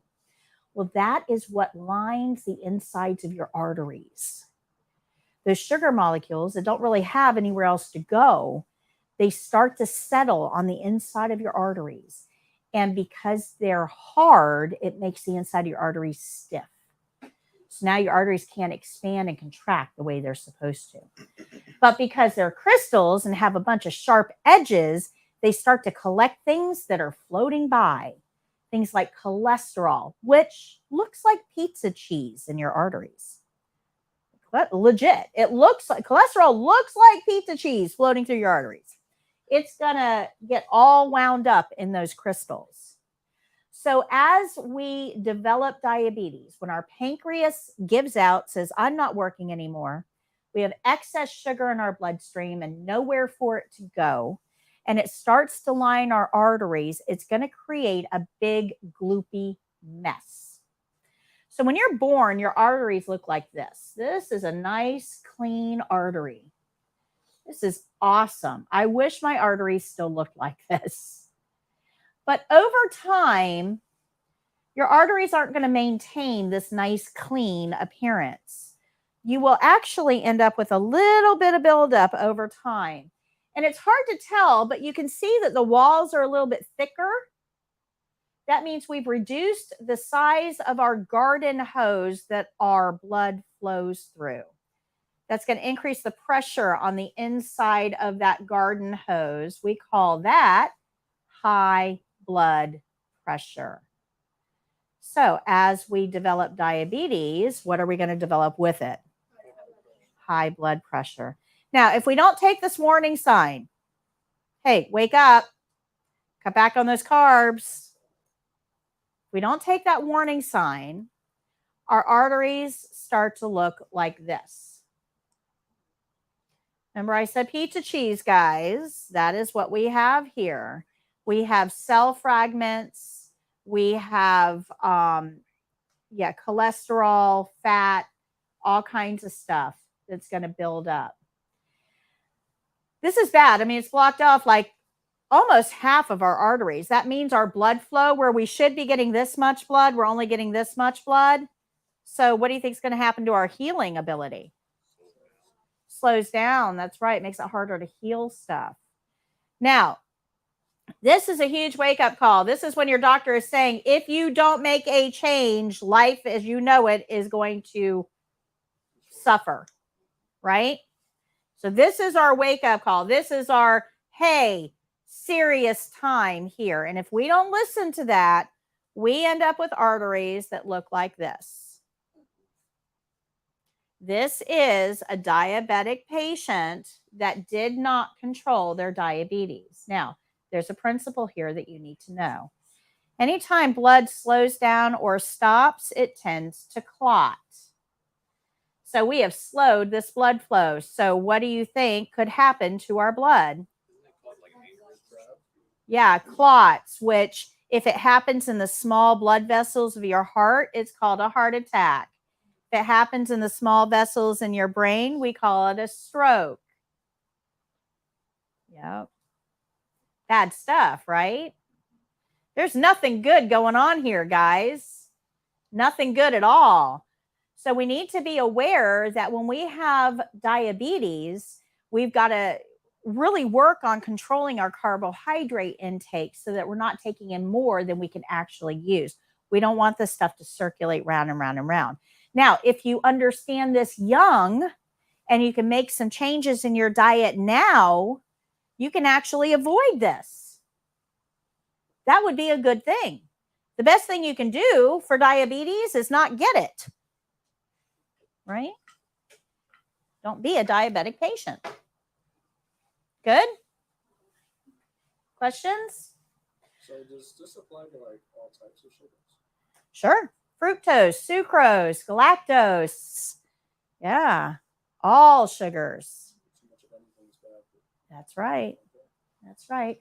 So I want to go back here for just a second, right? Remember, our cells started this whole thing by saying, I'm hungry, telling the brain, I'm hungry. The brain sent some sugar over because the cell was hungry. But the sugar couldn't go in. Brain doesn't know this. Brain's kind of doesn't listen real well, right? So the brain doesn't know. Cell's still screaming, I'm hungry, I'm hungry. So the brain sends more sugar. You guys see how this works? Anybody ever know a diabetic patient? What do they crave? Sugar. Do you know why they're craving sugar? Because their cells are dying. That is correct. Their cells are literally dying. They are responding to a very real crisis in their body. So when you have a diabetic patient that's picking up that chocolate chip cookie, you might be going, oh my gosh, didn't you understand what got you here? And you might get really judgmental. Understand, all they're trying to do is keep their cells from dying. Their brain does not understand that it's a key problem, not a sugar problem. Got it? So don't yell at them. Their cells are dying. What do you want them to do? Your diabetic patients are going to crave sugar. That's what they're going to do. Their body is doing what it's supposed to do. Cells are dying. I need sugar. It's operating fine. What the problem is, the sugar can't get into the cell. That's where the problem is. So the diabetic patient will keep eating sugar, trying to save the cells, not understanding there's a missing piece here. Remember, it's a two-part problem. So I'm going to give you a secret. When we have a diabetic patient that is craving sugar, they're eating those cookies and donuts and chocolate and all those kinds of things. If you can get them to eat protein with their carbs, you won't ever get them to stop eating carbs. Their cells are dying. Their brain is telling them this is what you need to survive. They're going to eat carbs. But if you can get them to add a protein to it, protein opens a little back door. Now, it's not as efficient. It's not as efficient, but it does help. Protein opens a little back door and allows the sugar to go in. So now the cells are fed and stop screaming. So instead of that chocolate chip cookie, how about a half of a tuna salad sandwich? Because the tuna is the protein, the bread are the carbs. Instead of a bag of cookies, how about an apple and cheese? Cheese is the protein, apple are the carbs. So if you compare together carb and protein, your patient's cravings will diminish and the cells will actually get fed. I'm going to Ruby Tuesdays after this. If yes, I know I talk about food a lot. Mhm. So does that make sense to everybody? You can help your diabetic patients just by getting them to change one small thing. Don't try to get them to stop eating carbs. They're not going to. They're just not going to. But if you can add protein in, that will naturally start to decrease that carb intake because now their cells are being fed. Good? Pretty cool, right? I think this is fascinating. They don't tell you that in high school. Mm-mm. No. It's true. All right. So what does this do in the body? Well, when we have all these excess sugar molecules that are circulating round and round and round, we have gravity on planet Earth. I talk a lot about gravity, right? Sugar molecules are heavy. They're crystals. They're heavy. So gravity is going to pull heavy down. So what are the two lowest points of my upper body? Yeah, my hands. What are the two lowest points of my lower body? So hands and feet are going to see the biggest effects here. The sugar is going to clog up the arteries. It's going to make it harder to heal because we can't get good blood flow to the area. It's going to affect the amount of blood flow in the area. So we may have poor circulation, like cold hands, cold feet, bluish tinge to them. But it also is going to delay healing. This is why we don't use nail clippers. This is why we don't do anything with toenails. Because if we injure the patient, it could delay or even prevent healing from occurring. Make sense? Okay. Now, one other thing with this, the sugar doesn't just coat the inside of the arteries, it also coats nerves. And this is where a lot of diabetics run into problems because they'll end up with nerves that just can't transmit information. So you can have somebody who has a thumbtack in the bottom of their foot. Their foot knows it's there, but they can't get the message to the brain. So now we've got an injury that the brain is not aware of. And this is where foot care comes in. Okay. Glad you don't sugarcoat things. But I'm bummed. Pun intended. So if they have calluses on their foot, you would still have to like follow the care plan with it, right? Right, right. And chances are we aren't doing anything with calluses. Not as nurses, not as CNAs, not our job. We are going to have a podiatrist take a look at it. Yep. It would be on the list. Yep. Yep. So if it wasn't on the care plan, but we still notice the calluses, they'll still need to be on like the list, right? Well, anything that you notice, you tell the nurse. But if you're taking care of Henry and Henry's been there for 7 years and Henry's had calluses for 7 years, and we all know about Henry's calluses, you may not have to necessarily tell the nurse unless you are not sure that the nurse knows. Right? So if we have a new nurse, so let me run this by you. There you go. So let's say that you and I are working together. I'm the nurse, you're the CNA, you're working with Henry. Henry has calluses. You come and told me about 1 million times now Henry's got calluses on his left foot. I've had the podiatrist come in. The podiatrist like, hey, those are like 16 years thick. We can't do anything with them. He's stuck with what he's got. And I go, okay, no problem. So next time I'm going to tell you, you don't need to let me know about the calluses unless you see that they've changed, right? So 2 years goes by, I leave. I go to another job. I'm out of here. See ya. Another new nurse comes in. New nurse doesn't know Henry. So when you're working with Henry and Henry still has those calluses, you probably ought to let the new nurse know, hey, other nurse knew, but I'm just letting you know, hey, he's got some 16-year thick calluses on his foot. Looks pretty gnarly. Podiatrist has already seen it, but just letting you know. Oh, yeah, that's true. Very good. Yeah, 18 years now. Details. So if you're working with a new nurse, start your notifications all over again. Because maybe I wasn't all that great of a nurse. Maybe I was ignoring it because I just didn't want to deal with it. Maybe there's something that can be done. You just happen to have a crappy nurse. So let the new nurse know, and she may go, oh, wow, you know what? I just did this continuing education thing, and there's this new treatment that we can use. Okay. So I'd rather you inform than not. All right, so we're going to learn shoe rules, and I'm going to focus on just the first two. We're going to get to the rest of these later in another episode. But the first two are pretty easy. If the patient's feet hit the floor, we talk about their shoes. It's pretty simple. We don't walk people without shoes. How many of you guys have ever been a patient at a hospital? When you were a patient at the hospital, they probably gave you those cute little slipper socks, and you slipped them on along with the patient gown, and you probably jump in bed. But you didn't stay in bed because you probably had to pee at some point, which means you got out of bed and walked in those slipper socks through the patient area and into the bathroom with those slipper socks on. You did what you needed to do, and you walked back to bed with those slipper socks on, and you climbed into bed with those slipper socks on. What climbed into bed with you? Oh, everything that you don't want cuddling up next to you in a hospital bed. Yes. Yeah. Now, if you go down to the hospital down the road here, our closest hospital, they actually have a subway in their lobby. Every time I go there, I see at least one patient in a hospital gown with another one on as a robe and slipper socks in the subway, because hospital food is just not all that great. So they supplement with Subway. Nice. Awesome.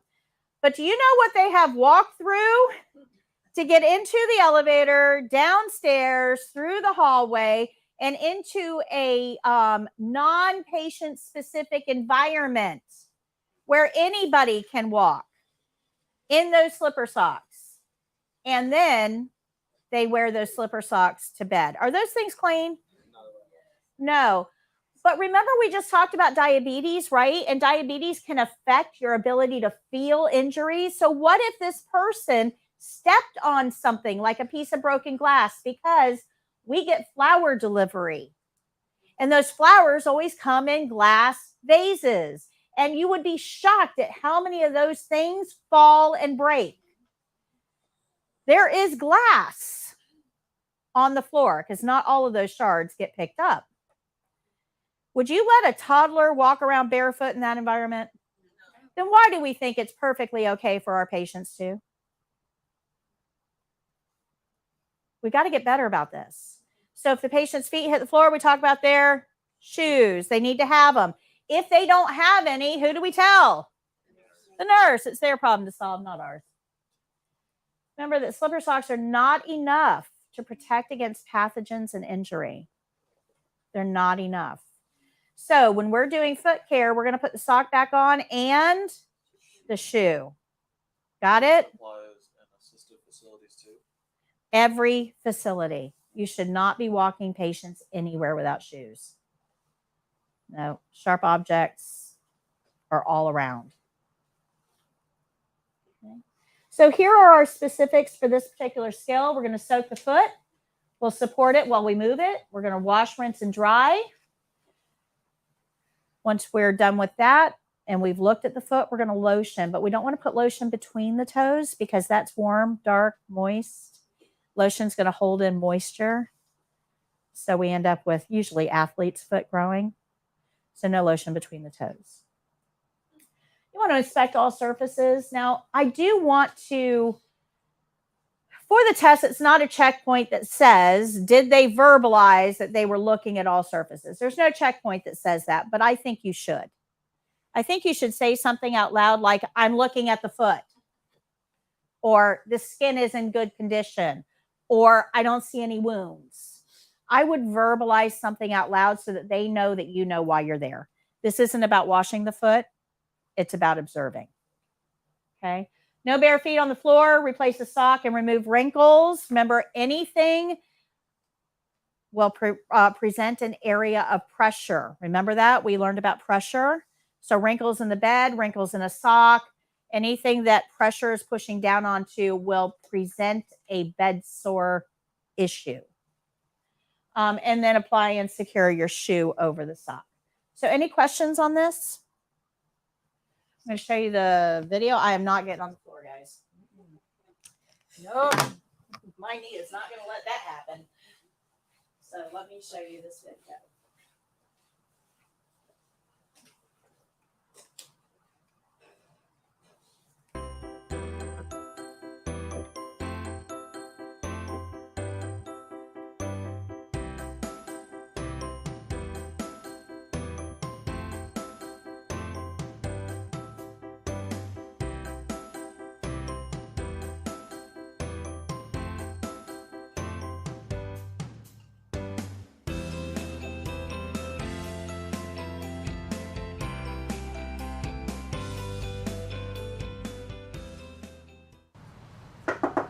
Hello, Hi, Mr. Jones. My name is Patty. I'm your CNA today. How are you? I'm doing great. How about yourself? Wonderful. I need to do foot care. Is that okay? Yes. Let me go close your curtain, wash my hands, and then I'll gather your supplies. Okay.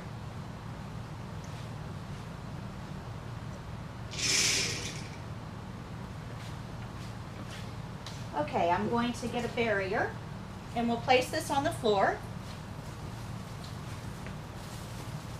right in front of you, and you can place your foot on the barrier.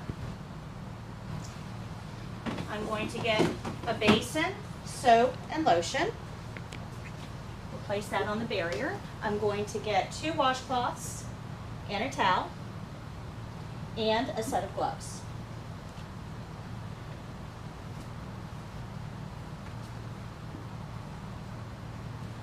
I'm going to get some water for washing.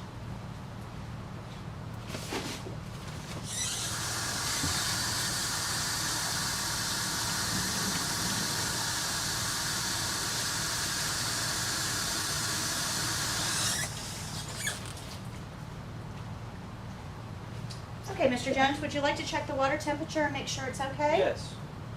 Is it Great. good? Yes, great. Very good. I'm going to set this here.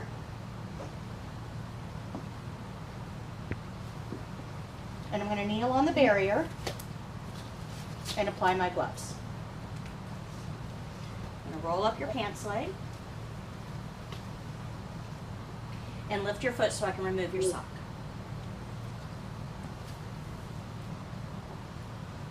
We'll place your foot in the basin to soak.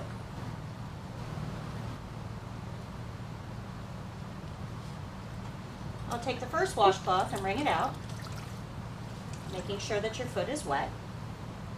I'm going to place your foot over here on the towel and apply soap to the washcloth. I'm going to wash all surfaces of the foot.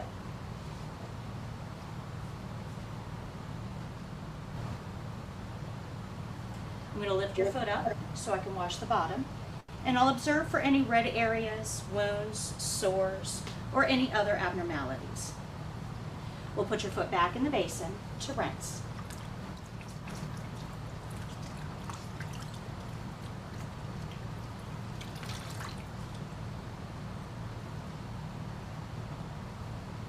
Okay, I'm going to place your foot on the towel to dry.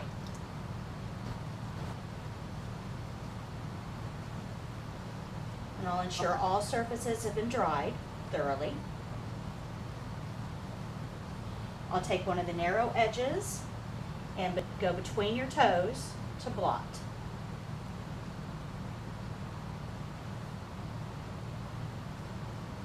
And I'll dry the bottom of your foot. Now I'm going to apply some lotion. We'll warm the lotion in our hands. And apply lotion to all surfaces except between the toes. So I'm going to lift your foot, and we'll apply lotion to the bottom as well as the top. And now I'm going to wipe off the excess lotion so that you don't slip. Okay, go ahead and place your foot back on the barrier. And now I can reapply your sock.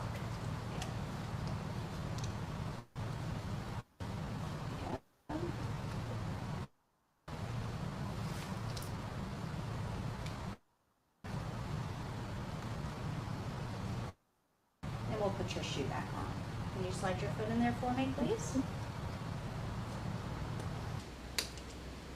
Okay, Mr. Jones, I need to put all of my supplies away now.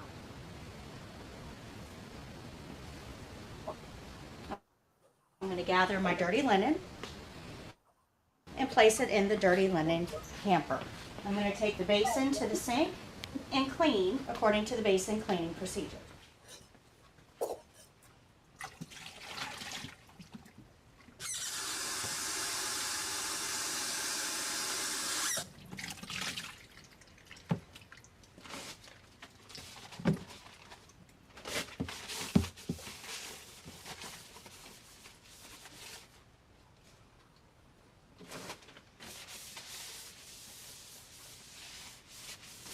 You already know how to do this. On the way back, I'll collect the soap and the lotion and put the basin back in the drawer. Now I'll collect the barrier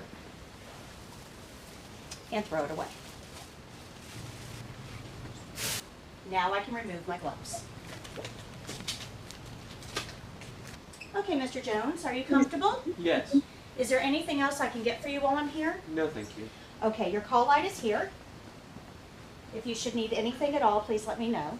Can I get you a magazine while you're waiting? No, thank you. I'm going to open my curtain and wash my hands. After washing my hands, I'll review the steps of my skill, make any corrections, and tell the evaluator my skill is done.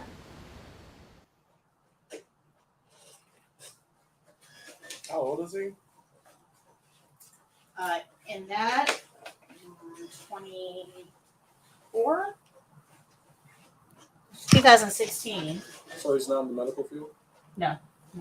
He went through all my classes, and then he went on to, he was doing, he's worked a lot of different jobs, but he was doing, his best friend operated a company doing lighting retrofits all over the country at military bases and things like that. Yeah. Now he's working in pest control for his grandmother. So, yeah, he basically pitches in wherever somebody needs him the most. Jack of all trades. He really is. He really is. So he's got a huge heart and very family, you know, yeah, basically if somebody has a need, he's going to fill it. So he's awesome for that. All right. So assisting a resident with a bedpan. This is on page 147. So can we make a point of asking the patient if they're having any Yes. pressure issues or anything with their feet while we're doing that? Yep, you absolutely can. Are there any sore areas? Anything I need to know about? In a real life Absolutely. situation. Yep.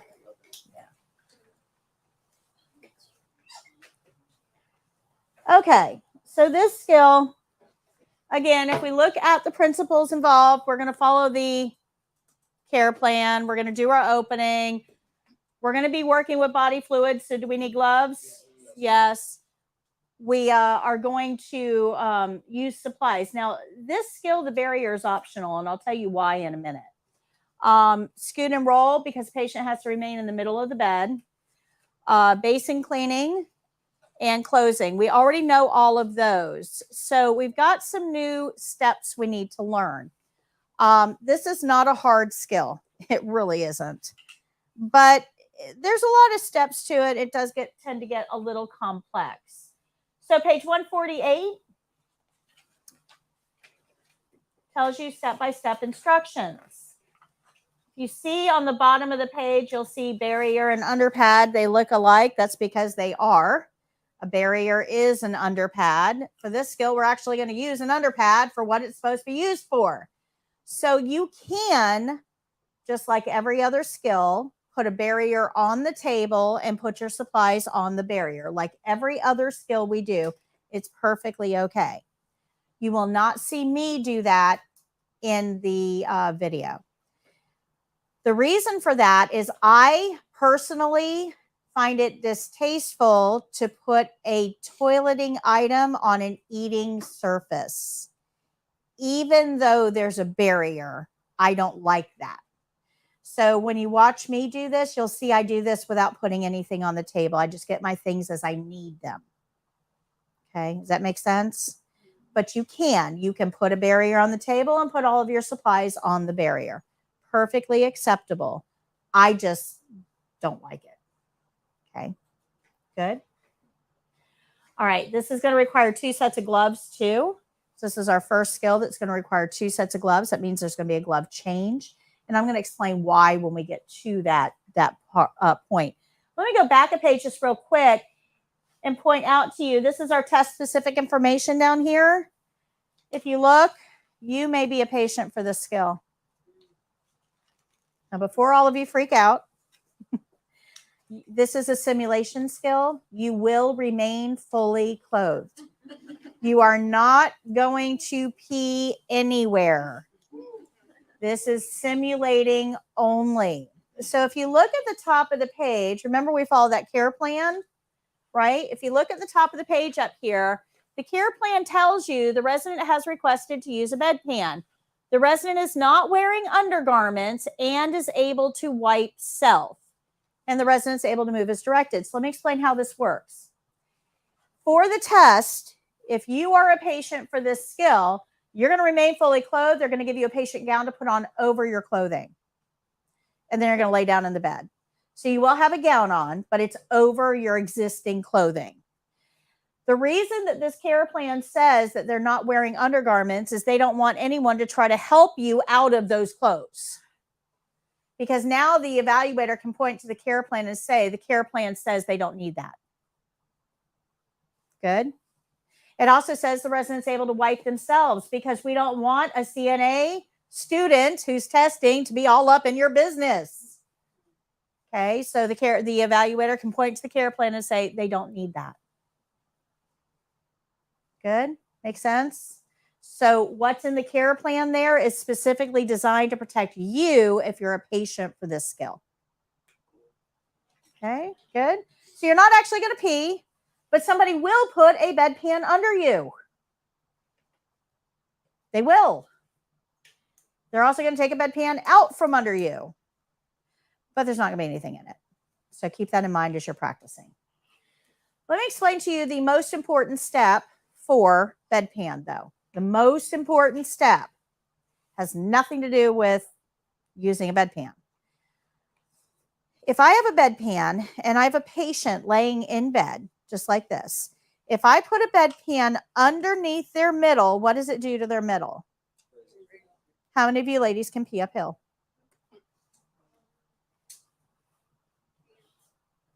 Even if you're successful, that pee is going to roll right up your back and into your hair. Now, if you think that's bad, how many of you can have a bowel movement uphill? Yeah, not going to be successful. We require good old gravity to help us out. Some tempting experiments. Yeah. Don't let your impulsive thoughts win. Right? So when you put a bedpan under a patient, you have to get them into a normal elimination position. Putting the head of the bed up is the most important step of this skill. If you don't put the head of the bed up, everything else you do is going to be for nothing. They're not going to be able to go. Got it? Now they're sitting on the bedpan, pressing it down into the bed. You're not going to be able to get it out from under their butt. So to take it out, you got to put the head of the bed back down so they can raise their hips, and we can take that bedpan away. So would it be better to set them up before you put the bedpan in? Unfortunately, if you're sitting, it's really hard to raise yourself up enough to put a bedpan there. It's easier if you're laying flat because you can put your feet on the bed and lift your hips up for the bedpan to slide. Well, ultimately, it doesn't matter. For the test, you want to keep them flat, put the bedpan under, put the head of the bed up. The order of that matters. The order matters. Yes. Yes, the order matters. Yeah, because it's just really hard to get a bedpan under somebody who's sitting. Yeah. Good? Make sense? Do you have any other like good examples of what a bedpan looks like? Yes, I'm going to show. Yeah, I'm going to show you a bedpan in just a second. I'm going to show you a bedpan. So does everybody understand why the head of the bed has to go up? Yes. Yeah. Okay, so I want to back up just a minute. We're going to put a bedpan under a patient. We're going to put the head of the bed up and then back down. So whatever's in that bedpan is going to slosh a little bit. So what could we put on the bed that might be absorbent and waterproof? A chucks. So you want to put a chucks on the bed, put the bedpan on top of the chucks, put the head of the bed up.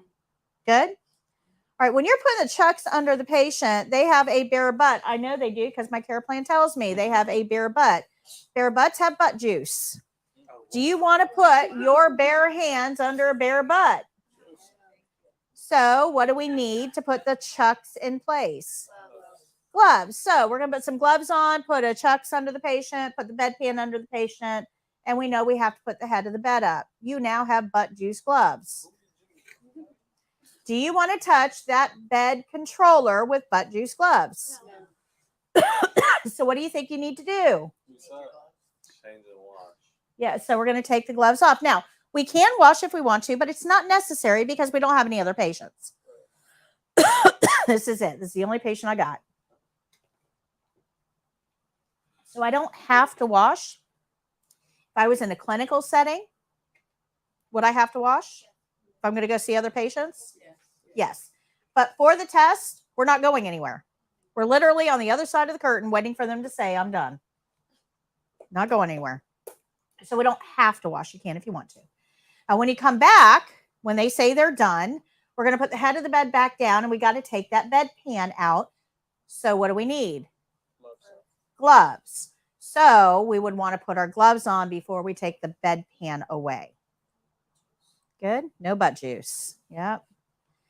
Yeah. You won't ever forget that because of the way I said it. I know. So we would first put the head of the bed down first and then get our gloves? I would, because what's the first thing your gloves should touch? The patient. The patient. I don't want to contaminate those gloves with whatever's on that bed controller. It's not really a huge deal, right? But it's a principle that I don't want to violate. Details. Details. So you would lower the bed first, then gloves? Then gloves, right. Because the first thing your gloves should touch is The patient. the patient. Yep. So everybody understand the reasoning behind those steps? Yeah. Butt juice, for sure, butt juice. And gravity. Yep. So now, when we leave the patient, so we put the head of the bed up, we're going to leave the patient because they need privacy. You can't stand there while somebody goes. Please don't try. Yeah, they won't go. Yeah, they won't go. So we're going to step on the other side of the curtain, but we want to leave them the toilet paper and the call light so that when they're done, they can let us know. So don't forget that for the test. Remember, it says they can wipe themselves. So we want to make sure that we give them that toilet paper. Now, because they wipe themselves, where have their hands just been? Booty juice. All right. So at the end of the skill, they're not going to get up to go wash their hands at the sink. If they could get up and wash their hands at the sink, they would go to the bathroom, right? They're stuck in bed. So we need to give them something to clean those hands up before they eat their tuna salad sandwich with a side of E. coli, right? So you want, at the end of the skill, you want to make sure that you give them a hand wipe so that they can wipe their hands up after the toileting process is done. I personally am not touching that hand wipe. I know where their hands have been. I'm not touching that hand wipe. I'm going to grab a paper towel to collect that hand wipe. I'm not touching it. Now, I know I'm going to the sink to wash my hands afterwards, but for me, that's just pretty high on my gross meter. Okay. So I'm going to use a paper towel to collect the hand wipe. So good? So are the bedpan beds, I don't know, are they different from these kind of beds? No, the beds are the same. So let's show you what a bedpan looks like. This is what a bedpan looks like. It is literally a pan that kind of is shaped like a toilet seat, has a slightly taller front to hold whatever's in there. And this is how a bedpan is positioned. If it looks like a toilet seat, it's where the butt goes. Okay. So would their legs be extended and their back up? Oh, however they're comfortable. Everybody uses them slightly different. Some people will keep their legs straight. Some people will bend at the knee. It depends on what your patient's level of ability is. Have you ever gone number 2 like with straight legs? That's crazy. Yeah. I've never done that. I'm just trying to figure out. But if our patient just had a hip replacement or a knee replacement, that might be, yeah. I'm like thinking about it. I'm like, This is a bedpan. Now, bedpans do come in 2 flavors.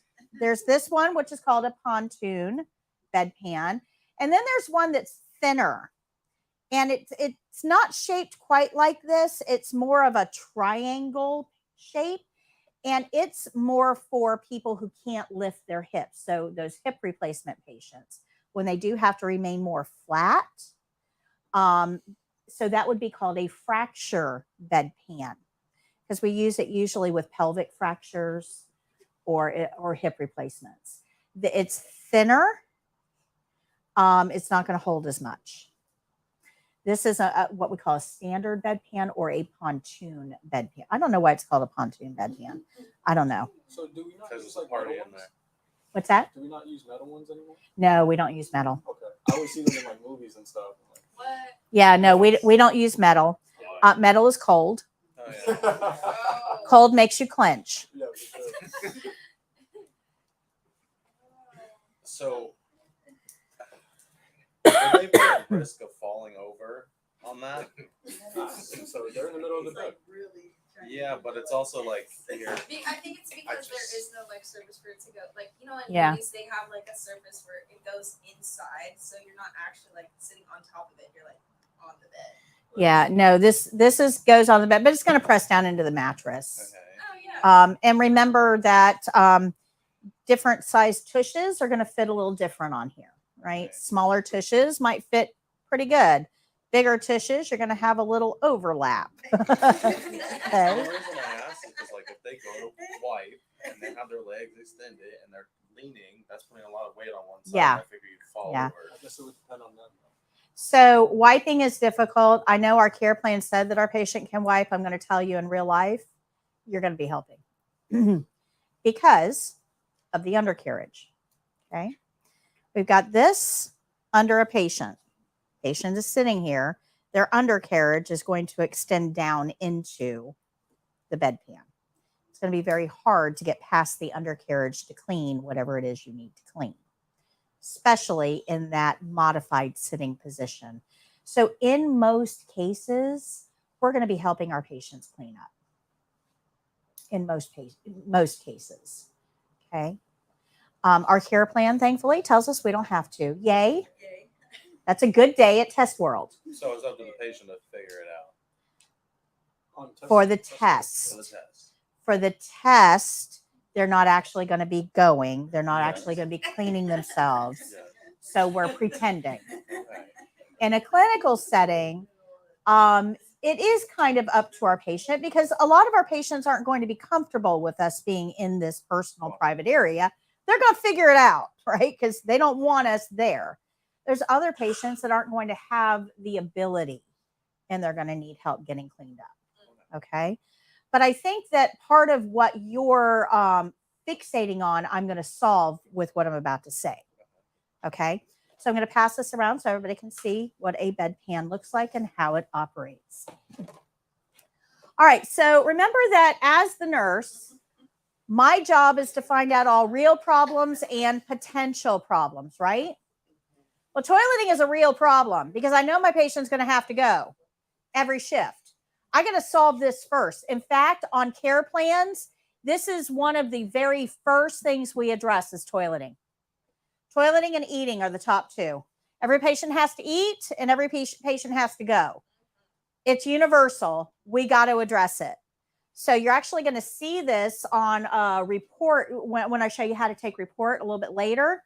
T and E is those are the first 2 things that we focus on, toileting and eating. It's called a TEAMS report, TEAMS, toileting, eating, ADLs, mobility, and special. It's everything a CNA needs to know when they're coming on shift and taking over responsibility of a patient. You need a TEAMS report. Okay. I have a whole lesson in the book on it. But as the nurse, I know that toileting is important. It's one of the first things I'm going to address. So the first question I'm going to ask myself is this patient continent? Can they hold their urine? Are they in control of it? If they're not continent, then we're just going to do pericare every 2 hours. We're going to learn that a little bit later next week. We'll do pericare every 2 hours. That pathway is pretty much set because they can't control their urine. If they can't control their urine, we got some options and we got to figure out the best one for our patient. So the first thing that I'm going to consider is, can they make it to the bathroom on their own? If they can, awesome sauce. They're going to take care of their own toileting. I'm not involved. That is called bathroom privileges. And you'll see that on a care plan. It means we're not involved. Patient goes just like you go. Go. I don't want to be involved in that. Some care plans will say bathroom with assist. That means they can make it there, but they need a little help. They may need help walking or getting out of bed. They may need help wiping. They may need help with clothing. I don't know what they need help with, but just go assist them, right? Bathroom with assist, whatever they need. Help them out. But if the patient can't go all the way to the bathroom, we have another option. We have a bedside commode. This is a portable toilet. You can see it over there beside the sink. We bring it right beside the bed. And if the patient can at least stand up, we can transfer them onto the bedside commode. Now, this gives us a more normal toileting experience. We're sitting up. It feels like a toilet. I'm in the right position.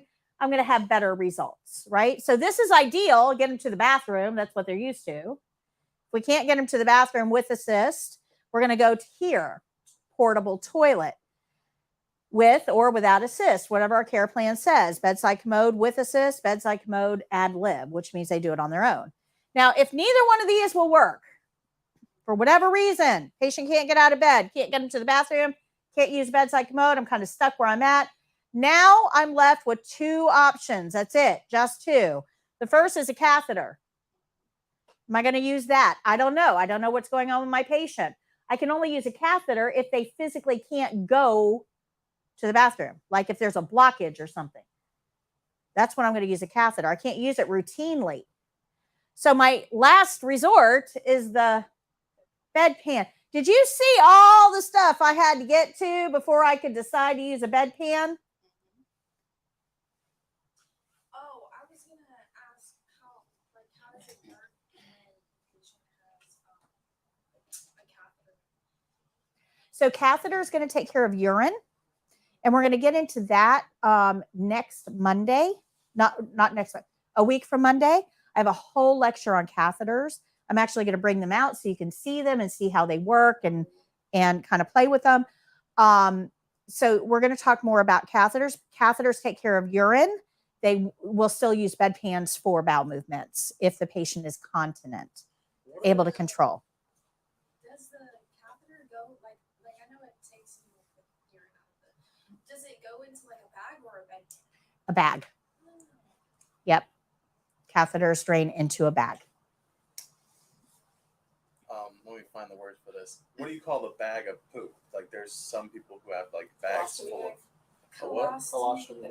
Yeah, what is that? How does Okay. that work? So a colostomy is a surgical hole that was put in so the intestines drain out of the abdomen rather than through the colon or the anus, which is what we traditionally think of. That's what we read in the So, right?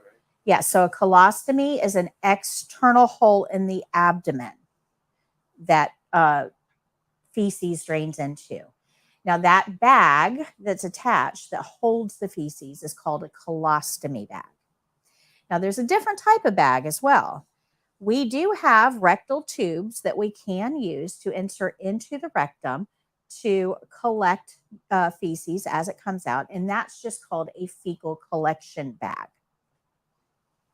I do have a question about, like, when you're in the skill, Mm-hmm. in the testing, are we able to ask the evaluator about the care plan? You can, but the care plan is exactly what you have in the book. Right. Those are the exact care plans from the state exam. And the evaluators aren't going to really expand on it. They're just going to tell you to read the care plan. Gotcha. because any additional information they give you alters the test. And remember that every testing experience has to be uniform. So if you get bedpan and you get bedpan, it's got to be the same experience. But it won't reflect on you if you ask. No, they'll just tell you read the care plan. That's all I can tell you. Yeah, that's how they're trained to respond. All they're allowed to tell you is please refer to the care plan. Yeah. Do you want your bedpan? In a minute. All right. Do you see how much we had to go through to get to bedpan? Yeah. Now it's important that you understand this. Bedpan is the hardest skill to be a patient for. It's actually harder to use a bedpan than it is to have peri-care done. Now, the reason, I know it seems counterintuitive, but it's not. The reason is that when you are about this tall, you learn don't pee in the bed, don't pee in the bed, don't pee in the bed. Now, what did we learn about memories that are produced early in life? They stick, right? So don't pee in the bed, don't pee in the bed, don't pee in the bed, and certainly don't poop in the bed. So it's psychological. That's right. So just because I put a plastic pan under your butt doesn't mean your brain is going to let you go. Is it like condition Conditioned reflex, yeah. So when we're using bedpans with that's why it's so far down on the list. We know these patients probably aren't going to be able to go effectively. So when we have a patient with a bedpan, you want to normalize this as much as possible. You want to make them feel as comfortable as possible. You don't want to make this a big deal. You can probably turn the water on. That helps with the urinary letdown reflex, but it also masks sound. Remember, they've got a roommate, right? If you've ever peed in a public bathroom, right, it's a little unnerving to hear somebody else peeing right next to you when there's a wall there, a stall. Slips out? Oh. Yeah, exactly. Well, if So- you want your privacy, you gotta let it rip. So that'll clear the room. Oh, So we need to understand that this is kind of disconcerting for our patients a little bit. So if we turn the water on, it helps mask some of the sound, so it gives them a little bit more privacy. This is also an ideal time to take the roommate for a walk, if that's on the care plan, right? Set your patient up for the bedpan, wash your hands, and take Charlie down the hall. That gives this patient a little privacy. Good? Makes sense? Okay. But this is a hard skill to perform when you're the patient. So if your patient is having trouble, if you put them on a bedpan and they can't go, and 20 minutes later, they're like, let's try again, don't get frustrated with them. That's normal. Bedpans are hard to use because of that psychological restriction. And then they get all anxious. Well, if they're anxious, they're not going to be able to go. So we want to try to normalize this as much as possible. Okay, good. Questions? No questions? All right, let's talk about bedpan cleaners. Best invention in a clinical setting. You're only going to see this in acute care settings like hospitals and rehabs. You may possibly see them in older nursing homes, but not as often. It looks like a little shower head way up here. If you pivot that forward so it's parallel to the toilet bowl, it'll start spraying water into the toilet bowl. And it's designed to clean bedpans right there over the toilet bowl. It'll automatically flush when the water level gets higher. So it's great for cleaning, but you have water under pressure hitting a flat plastic surface. Yeah, so splashback will occur. 100% splashback will occur. You don't want all of that on your uniform. Remember, our uniform isn't clean when we start work, but we don't want to go out of our way to make it unclean. So we would put on one of those yellow isolation gowns over our uniform to protect it from any splashback. And you'd want to protect your face as well. So one of those masks with a face shield would protect all of your doorways. Remember, doorways allow pathogens in. So you'd want to protect them. Guys, masks don't help with smell. They just don't. Don't wear a mask to help with smell. It's not going to help. It doesn't filter out smell. What you can do though. But now like create suction where go in. Well, the masks that I'm talking about are not N95 masks. They're just regular Yeah, like, respiratory I'm masks. talking about, like, face Yeah. masks, 'cause they're like, go like behind the mask. Oh, Around the- I think Yeah, French is all about that. generally not. You're not that close to it. You're at arm's length cleaning. Wouldn't it be easier So. to just like turn on the sink and rinse it in there and then dump it in the toilet again? Isn't that what you told us to do? So you can. I mean, it's okay, but if you've got a bedpan cleaner, this is much better. Either way, you're going to get splashback. Well, the sink you could Do they adjust have the, one of those for the testing site? No, Oh. no. For the test, we're just going to use. But there's nothing in your have those? I bedpan. would love to see one of those work. Yeah, there's nothing in the bedpan. Those they have it in the hospital. I Yep. worked in the hospital before. Yeah, the hospitals and rehabs is where you're going to see this most often. So on the test, you won't fake clean it too. You just go. We're still going to use water Okay. and then dump the water in the toilet. Okay. So for the test, yes, we will use a sink, but I need you to be aware of what this is and how it works so that if you see it in a clinical setting, you understand how to dress appropriately to use it so that you don't contaminate yourself. Okay, good.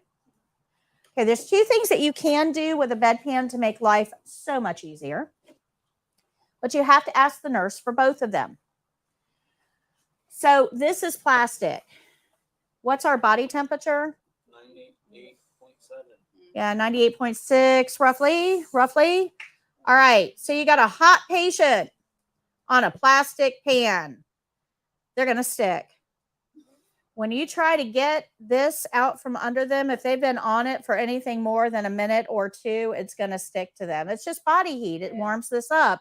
It's like sitting on a vinyl seat in a car, right? You're going to stick to it. So that means that when you try to pull this out, you're going to have to use a little force, and whatever's in there is going to go everywhere. So we want to avoid that whenever possible. If you put powder on this surface, it slides under the patient super easy and out very nicely. But you have to ask. If the patient has a respiratory condition, we can't use the powder. If the patient has an open wound, we can't use the powder. If they have an incision, we can't use the powder. If they're allergic to it. If they're allergic, yes. So this is a ask the nurse for powder. But if the nurse says, yeah, you can use powder, woohoo, that makes this life so much easier. Now, the other, remember that water under pressure hitting a flat plastic surface causes splashback, right? So does pee. The undercarriage is right here. The bottom of the bedpan is only about that far away. So when pee comes out, it hits the bottom of the bedpan and we get splashback. So the whole undercarriage is going to be all wet. So a better option is to take toilet paper, big loops of toilet paper, big loops, and then lay it in the bottom of the bedpan. It absorbs the urine, prevents splashback, and keeps the urine from sloshing when you take it out as well. It's a great option unless we're measuring the urine.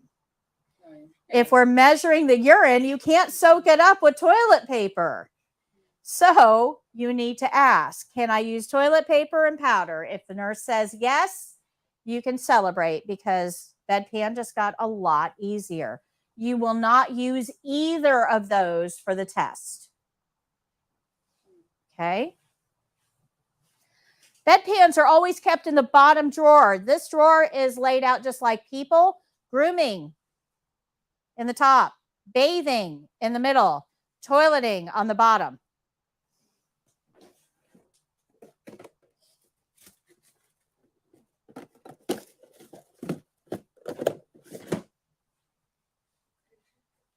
All right, any questions? Questions? Think. Okay, so this is where we, how we position the bedpan. You can see there's a Chucks on the bed. I've got gloves on. I'm putting this under his undercarriage. When you put the bedpan in place, it'll probably feel right for the patient, but when you put the head of the bed up, they're literally on that crease. So that bedpan may shift a little forward or back as you put the head of the bed up. You can tell them, feel free to adjust that as you need to. They'll know when it's positioned properly. Okay. All right, so the care plan one more time. The resident has requested a bedpan. This resident is not wearing undergarments and is able to wipe themselves. The resident is able to move as directed. So we can just ask them, lift your hips.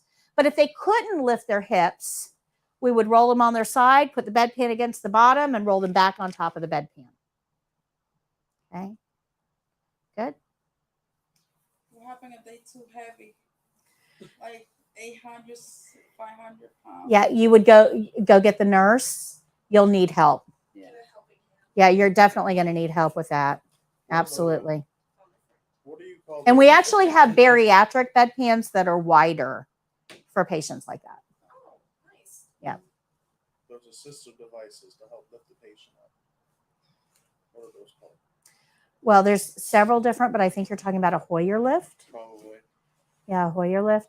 And you would only use that when you've been trained to use that particular one and if it's on the care plan, but it's not part of this skill. Okay. Good. Let me show you the video for this because it's got good close-ups.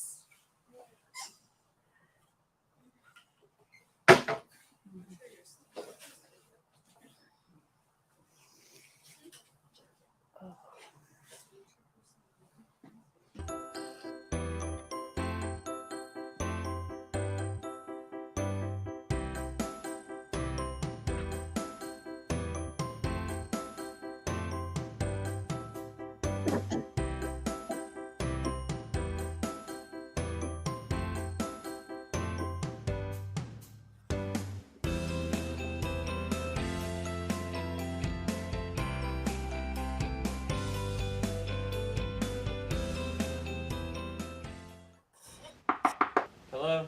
Hi, Mr. Jones. My name is Patty. I'm your CNA today. How are you? Good, how are you? Wonderful. I understand you need a bedpan. Can I assist you with that? Sure. I'm going to close your curtain, wash my hands, get my supplies, and I'll be right back. Okay, I'll need a Chucks and a privacy blanket for this skill. Okay, Mr. Jones, I'm going to place this privacy blanket over you. This will help keep you warm and protect your privacy as we do this skill. Is that okay? Yes. Okay. I'm going to spread this out without snapping it or shaking it. And I'll have you hold this in place so I can pull your sheet down. That way your sheet remains clean as we do this skill. Okay, I'm going to prepare a Chucks to place under you before we put the bedpan in place. I'm going to hold the Chucks up lengthwise and roll it toward me. Clean rolls toward me, dirty rolls away. And I'll just place this on the bed. I'm going to open the drawer that the bedpan is in and get a set of gloves.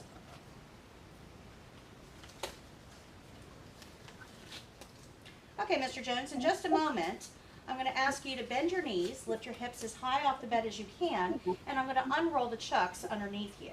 Okay? Okay. All right, go ahead and bend your knees and lift up. Okay, and you can relax. I'm going to go around to the other side of the bed and unroll it. Okay, Mr. Jones, can you lift up again, please? I'll smooth the Chucks out, making sure it's positioned properly on the bed. You can relax. Okay, now I'll get the bedpan out from in the drawer.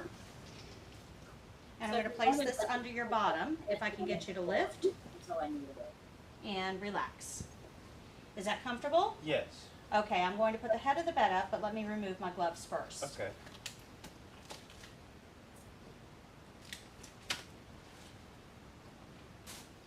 Okay, I'm going to put the head of the bed up. Please tell me when you're comfortable. Okay. And you may have to adjust that bedpan a little bit as it moves. Tell me when you're comfortable. That's good. Okay, here's your toilet paper and your call light. And I'm just going to wait out here. Please let me know when you're done. Okay, Mr. Jones, I understand you're finished. Let me help you with that. I'm going to put the head of the bed down now. And please do not lift your hips. Once the head of the bed is in the lowered position, I'll put on a pair of gloves. And I'm going to hold that bedpan flat as you lift off of it. Okay, Mr. Jones, I'm going to take a corner of the chucks and hold the bedpan flat as you lift off of it. You can go ahead and lift on the count of 3. 1, 2, 3. Thank you. I'll remove both the bedpan and the chucks and take them to the bathroom for disposal. I'll be right back. Once I get over here to the bathroom, I'm going to unwrap the bedpan and we'll throw the chucks away. I'm going to empty the contents of the bedpan into the toilet, and then I'll rinse the bedpan.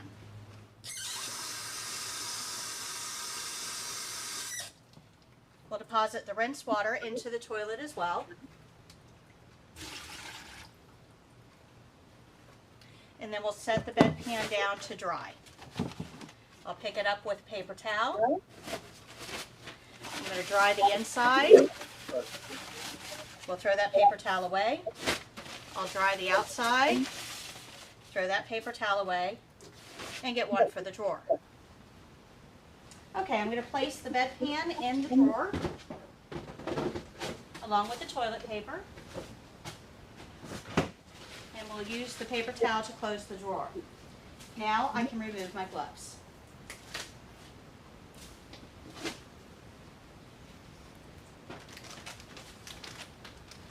Mr. Jones, would you like to wipe your hands?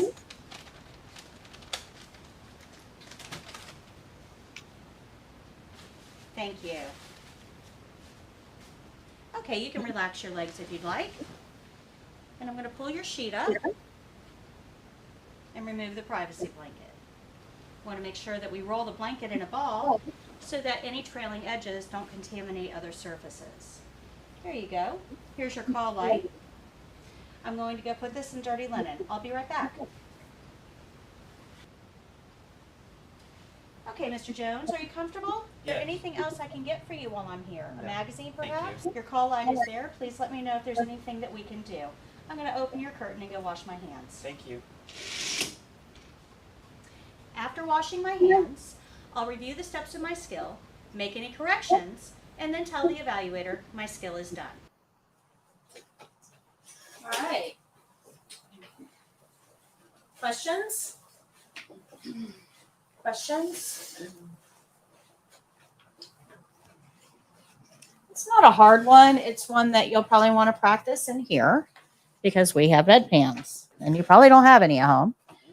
So it's one that you'll want to start practicing. Starting on Monday, we will have practice time built into class. So the first 2 weeks, I don't give you much practice time. I normally have a little bit today. We're not going to because I still have one more skill to get through and the registration packet. So no practice time in class today. Just starting on Monday, you'll have about a half hour. Wednesday, you'll have about 45 minutes. The following Monday, you'll have about an hour. You'll get more practice time as we go, but you have this room available to you on Mondays and Wednesdays up until 4 o'clock. So you can come in and practice after class as well. And even though we're ending on Monday in 2 weeks, we're not going to have 8 classes because I'm leaving on a plane to go to the YouTube conference. You guys can still come in on Wednesday and practice. Okay, so you can still have an actual class and practice. Patricia says, would you redress the client? Only if the care plan tells you to. Remember, we're going to follow that care plan exactly. Care plan does not tell us to dress this client, so it's not necessary. Very good question. All right, so let's get into the last skill for today, and that is range of motion, page 76. This is super quick and easy. If you look at the bottom of the screen, you'll say that somebody with your level of experience should be able to perform this skill in 4 minutes or less. So that's opening, skill, closing, everything, 4 minutes or less. So it's a super short skill. So if you look at 77, you'll see there's no supplies, and you'll be able to read the care plan for this particular skill. Our care plan says provide the following range of motion. It's abbreviated ROM. Exercise to the resident's left shoulder, flexion, extension, and abduction, adduction. Provide 3 repetitions of each exercise. The resident's not able to help with the exercises. So let's talk about what range of motion is and what it's not. So range of motion can be either active or passive. This particular care plan is passive. Active means you tell the patient what to do, you watch them do it, and you critique them and make sure they're doing it right. So if I asked all of you right now to extend your left arm above your head like you're asking a question, extend your left arm up like you're asking a question, get that elbow nice and straight, don't let it bend, bring it all the way down in front of you. Let's do it one more time. Bring it all the way up, straight up, and all the way back down. All right, that was active range of motion. I told you what to do. I made sure you did it right, but you ultimately did the work. Passive range of motion means I'm going to do the work on you. You're not really going to be all that involved. Doesn't mean you shouldn't be notified of what I'm doing. It just means that you're not going to do the work, okay? So let's talk about why CNAs do range of motion. We have a whole department geared toward doing exercises to make somebody better. Anybody know what that department is? Physical therapy. There's also occupational therapy and speech therapy in there as well, but there's the therapy department. Physical therapists have to have a doctorate degree, 10 to 12 years of schooling. How long are we here? Can't be us. Not us. We are not doing exercises to make someone better. We are simply doing exercises to keep what we've got. So the best way to remember this is PT does exercises to regain function. CNAs do exercises to retain function. Okay? There's only 3 exercises we do. That's it. There's flexion extension, which is up, down. You guys just did flexion extension. In fact, I asked you to extend your arm above your head like you were asking a question, right? So flexion extension is an up-down motion, a straightening and bending of a body part. Abduction, adduction is a side-to-side motion. If you abduct a child, you take it away from its family. Don't do that. That's bad. But if you abduct an extremity, you take it away from its family. And adducting would be to bring it back home. Okay. So flexion extension is up, down. Abduction, adduction is side to side. Now, what's interesting here, however, is look where my hand ends up at the end of both of these exercises. So flexion extension, my hand ends up here, palm facing forward. Abduction, adduction, my hand ends up in the same place, but which way is my palm facing? Out. It works different muscles. Okay. So flexion extension is up. Abduction, adduction is out. Rotation just means around. Just around. Okay. Rotation of the shoulder is not done the way you think it is. A lot of people think rotation of the shoulder is like a pitcher wind up. This is not rotation. If you hold your arm out with your palm up and then rotate your palm up so it's upside down backwards and feel what that does inside your shoulder, that is rotation. So it's like rolling cookie dough all the way. Yep. Turn it over all the way. Palm up backwards. There you go. You feel what that does in your shoulder? That's rotation of the shoulder. Okay. So flexion, extension, up, down, abduction, adduction, side to side, rotation is around. How do we know what exercises to do? The care plan. Our care plan told us to do flexion, extension, and abduction, adduction. It told us how many repetitions as well, and which body part. As long as we follow that care plan, we'll be in good shape. A couple things to remember. We're always going to lift from below. We're not the claw machine at Walmart. Okay. We're going to return all the way to start. That gives us a full range of motion. Don't just get part of the way there and get lazy. This is not range of motion, people. You want to support it at the joints when you lift, and you want to monitor for any signs of pain. So this is everything that we just learned. We're going to support the extremity near the joints. We're going to lift from below, move slowly and smoothly, return all the way to start. Flexion extension is up, down. Abduction, adduction is side to side. Rotation is around. And we're going to ask about pain or discomfort. Good? All right. So let me have a volunteer come lay down in this bed for me.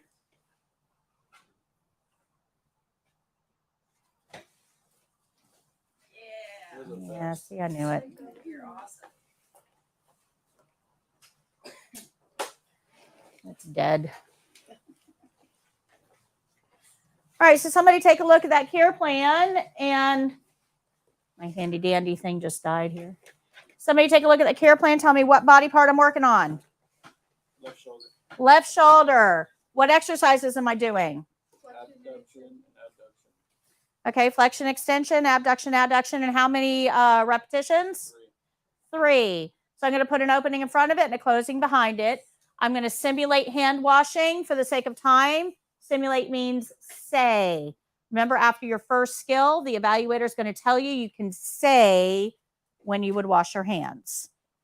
Here we go. Hi, Miss Jones. My name is Patty. I'm your CNA today. How are you? Fantastic. I need to do range of motion. Is that okay? Did you take my class before? Okay, you look so familiar. Oh, wow. Oh my gosh. That was a million years ago. Okay, sorry. I'm going to do range of motion. Is that okay? Okay, I'm going to close your curtain. Let me go wash my hands, get my supplies. I'll be right back. Okay, and I have clean hands. That's all we have to do. All right, Miss Jones, I'm going to do all the work. All you have to do is let me know if there's any pain or discomfort as we do this, okay? First thing I'm going to do is bring your arm up like you're asking a question and back down to the bed. So I'm going to support at both joints. We're going to go all the way up and all the way back down. Any pain? You good? Up and all the way back down. Love those nails. One more. Up and all the way back down. Good? Okay. Now I'm going to bring your arm out to the side and back in like you're making a snow angel. I'll do all the work here. Just let me know if you have any pain, okay? So we're going to go up and all the way back. There's 1. Up and all the way back. That's 2. 1 more. Up, all the way back. That's 3. Any pain? Are you comfortable? Is there anything else I can get for you while I'm here? Environment is clean. We're going to give you the call light. There's the call light in your hand. If you need anything at all, press that red button. Okay, can I get you a magazine before I go? All right. I'm going to open the curtain, wash my hands, think about the steps of my skill, make any corrections. My skill is done. Thank you. Okay. You notice or actually like went over like. All right. So any questions on what we've been over today? No. All of the skills. Okay, so I'm going to hand out your test registration instructions and the registration packet. This is a very large packet. The registration form is 7 pages, plus a page that I created that tells you the process.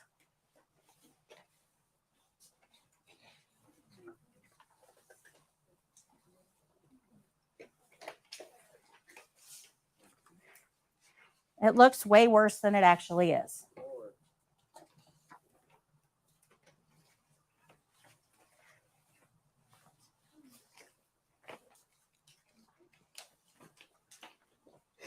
Okay, so I have detailed information on our website.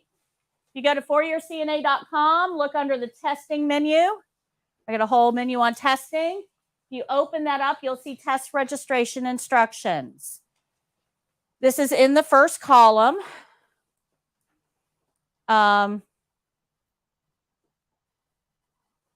It is not in the first column. Oh, I'm sorry. It's in the second column, the bottom of the second column. Tells you how to get here. Test registration instructions.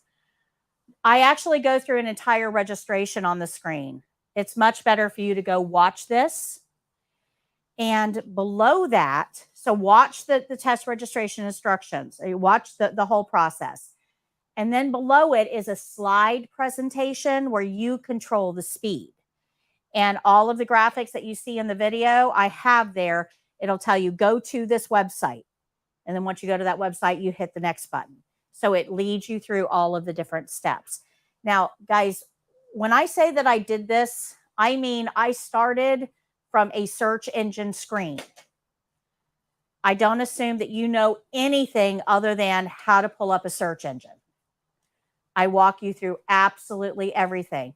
What to put in the search bar, where to click on the website, how to verify your email, how to set up a password, all of that is in there. Okay, it's very detailed. If I were to try to do that here in class with you, it would take about an hour and a half. We're not going to go, I'm not going to hold your hand for that when I don't need to. Okay, good. Now let me explain to you the process. So let's go to this page. What you see here on the screen. So step one is to get your background check done. If you already work in healthcare, you probably have a level 2 background check. If it's not for healthcare, it won't work.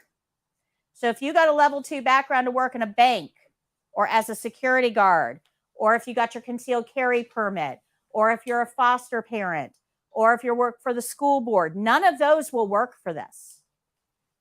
You have to get one specifically for medical. This background check has to have a photo as well as fingerprints and a signature. They're called live scans. So make sure wherever you go get your background check done, you're getting a level 2 photo-enabled live scan. That's what you're looking for. Okay, I put a link here. Deontis. This goes to the UPS store on Barclay. So that's our closest Deontis fingerprint. I know that a lot of people used to use the sheriff's department, but theirs did not meet the right criteria. I've heard that they changed their process and you can now do it at the sheriff's. I don't know. I haven't tested that theory yet. I know this one works. Okay, I know this one works. But you're going to need a code. When you go get your level 2 background, they're going to ask for an ORI code. Your ORI code is there in that first column in the shaded area, EDOH0380Z. You need this code to get your background check so that it's routed to the right filing cabinet. Once you have a background check on file, then you're going to register for the test. I gave you the test registration packet. And I'm going to go through this with you very quickly. Page 1. You can fill this out and mail it in. Add about 2 weeks of processing time if you mail this in. If you do it online, it's way quicker. But the first page is your demographic information. You're going to see a stop sign that says, please make sure that your name is really your name and you have 2 pieces of ID to prove it. So you need 2 IDs where the name matches. 1 photo and 1 with a signature. The rest of that is going to be the beginning of your demographic information, your name. Top of the next page, your address, your phone number, your ethnicity, your email address, all of your info. Now, below that is criminal history. I'm going to shortcut this for you, and you're going to want to play along. If you have a felony in your background, please see me after class. If you have no felonies in your background, for number 1, you need to check no. Grab a pen if you've got one. For number 1, you want to check no. These questions are very confusing. When you get home, you're not going to know what to put where. So on page 2, the second half of the page, you're going to want to check no for number 1, but leave the A, B, C, D, E blank. Do not answer them. Go to number 2, check no.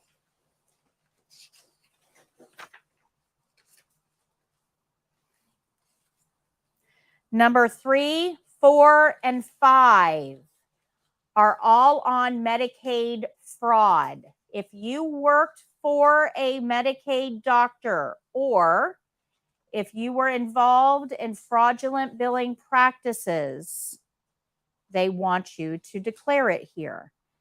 Now, I'm not talking about you were on Medicaid and fell off. That's not, this is as a provider. This is embezzling money from the U.S. government. If you embezzled money from the U.S. government, we do not want you working in healthcare. That kind of makes sense, right?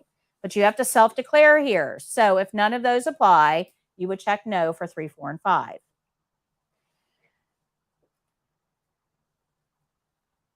Good? If you have a felony in your background, see me for 1 and 2, though. 1 and 2 don't have to do with that. They have to do with other criminal history. Now, below that on page 3, halfway down, you'll see disciplinary history.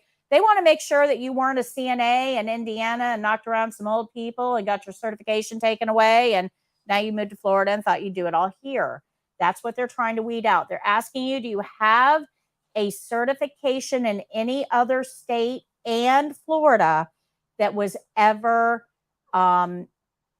revoked, suspended, were you disbarred, that type of thing. So if you've never had a certification, the answer is no all the way down. The bottom of the page is criminal history. That's pretty self-explanatory. You've either got one or you don't. If the answer is maybe, it's probably yes. Yep, that's right. So you'll want to answer that question on criminal history. And record sealed, expunged. The last question is a juvie question. Basically, have you ever been judged delinquent or had an adjudication of delinquency? That's a juvie record. Some of us were young and dumb and got caught. Everybody was young and dumb. Just some of us got caught. Right? Everybody was young and dumb. They aren't really going to hold that against you. They're going to look at each individual case. Page 4, you need to answer on your own. I cannot help you with page 4. That is all about mental health, substance abuse. Healthcare is stressful. If you have problems managing stress, this may not be the career for you. Okay, just being honest. Page 5, I've already filled out for you, most of it. I checked off E3 Challenger because that's how we're going to register. You must register E3 Challenger. Let me say that one more time. You need to register E3 Challenger. If you, right here at the top, you must register as E3 Challenger. If you pick anything else, you will not be allowed to test. So one more time, what are we going to check? Okay, I just did this in the last class 4 weeks ago. Had the same conversation because I say the same thing in every class. And I had 2 people that called me up and asked me for a school code because they did not check E3 Challenger. I don't have a school code to give you. You will get stuck. And it's about 6 months to try to fix it. So this, important. E3 Challenger. That's why I did it for you. You're not going to check, or you're not going to put anything in training center information because we don't have a school code. They don't care. You're challenging. They don't need that. Below that is regional test site. I've checked that off for you. If you mail your application in, slow way to register, you're going to need one of these codes to put where you want to test. These are the 2 Tampa and Ocala locations. You can pick one of those and put that code in right here where it says test site code. If you register online, you're not going to need these codes. It's a drop-down box. Okay. Good. Below that is your testing fees. Most of you should choose the first option, which is clinical and written in English. That's the plain Jane test. It's one everybody takes. If you need the written in Spanish, there's some options for that. If you need the written test read to you, if English isn't your first language, if you have learning disabilities, that type of thing, then you can get the audio where the computer reads the test to you. But you can decide what type of test you want. And then page 6, you're going to check a box that says that you have read these 2 pages. This one and this one. They are located online in the application. You can read them if you want to. They're always up here. You can read them if you want to. This is the privacy policy. It tells you how they're going to use your information to clear you for testing. So you have to check a box that says, yes, you read it.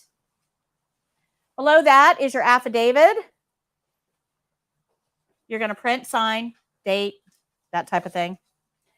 And then, down here on the very bottom, it says if you do not receive your authorization to test, that's what the ATT stands for, within how long? 10 to 14 business days. Yeah, 10 to 14 business days. It says to contact them, but it doesn't give you a phone number. I find that hilarious. So here, I give you their phone number. So if you need to contact Prometric, their phone number is right there. If you call, sometimes they'll tell you, yeah, it can take us up to 90 days. What does this say? This is your contract with them. Make sure you point that out to them. My contract with you says 10 to 14 days. Can I have a supervisor, please? Okay, that's how you get things done sometimes. Last page is payment. Of course, they're not going to do anything without payment. If you're mailing in your application, this is what you're going to fill out. If you're doing it online, you're just going to input your information in the box provided. Any questions on test registration?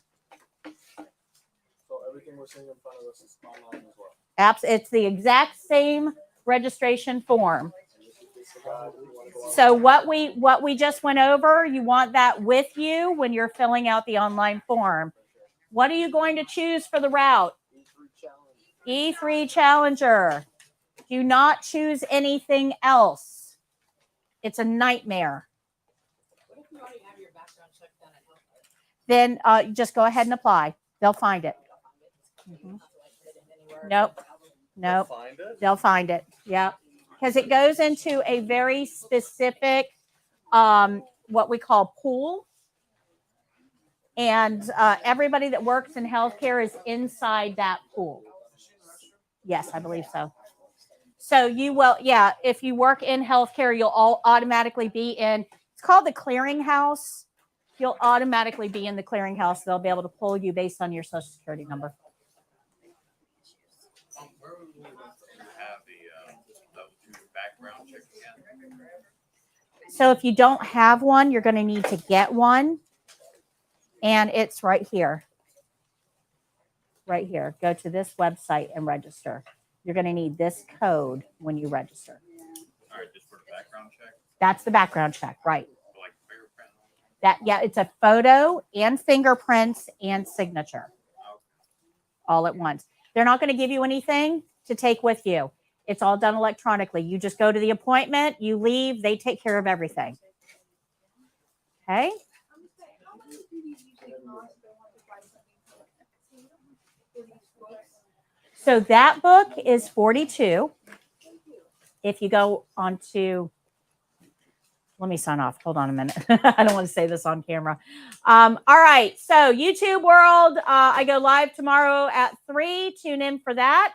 And we'll see you on Monday for week 3 of the CNA program. Until next time, guys, happy caregiving. Bye.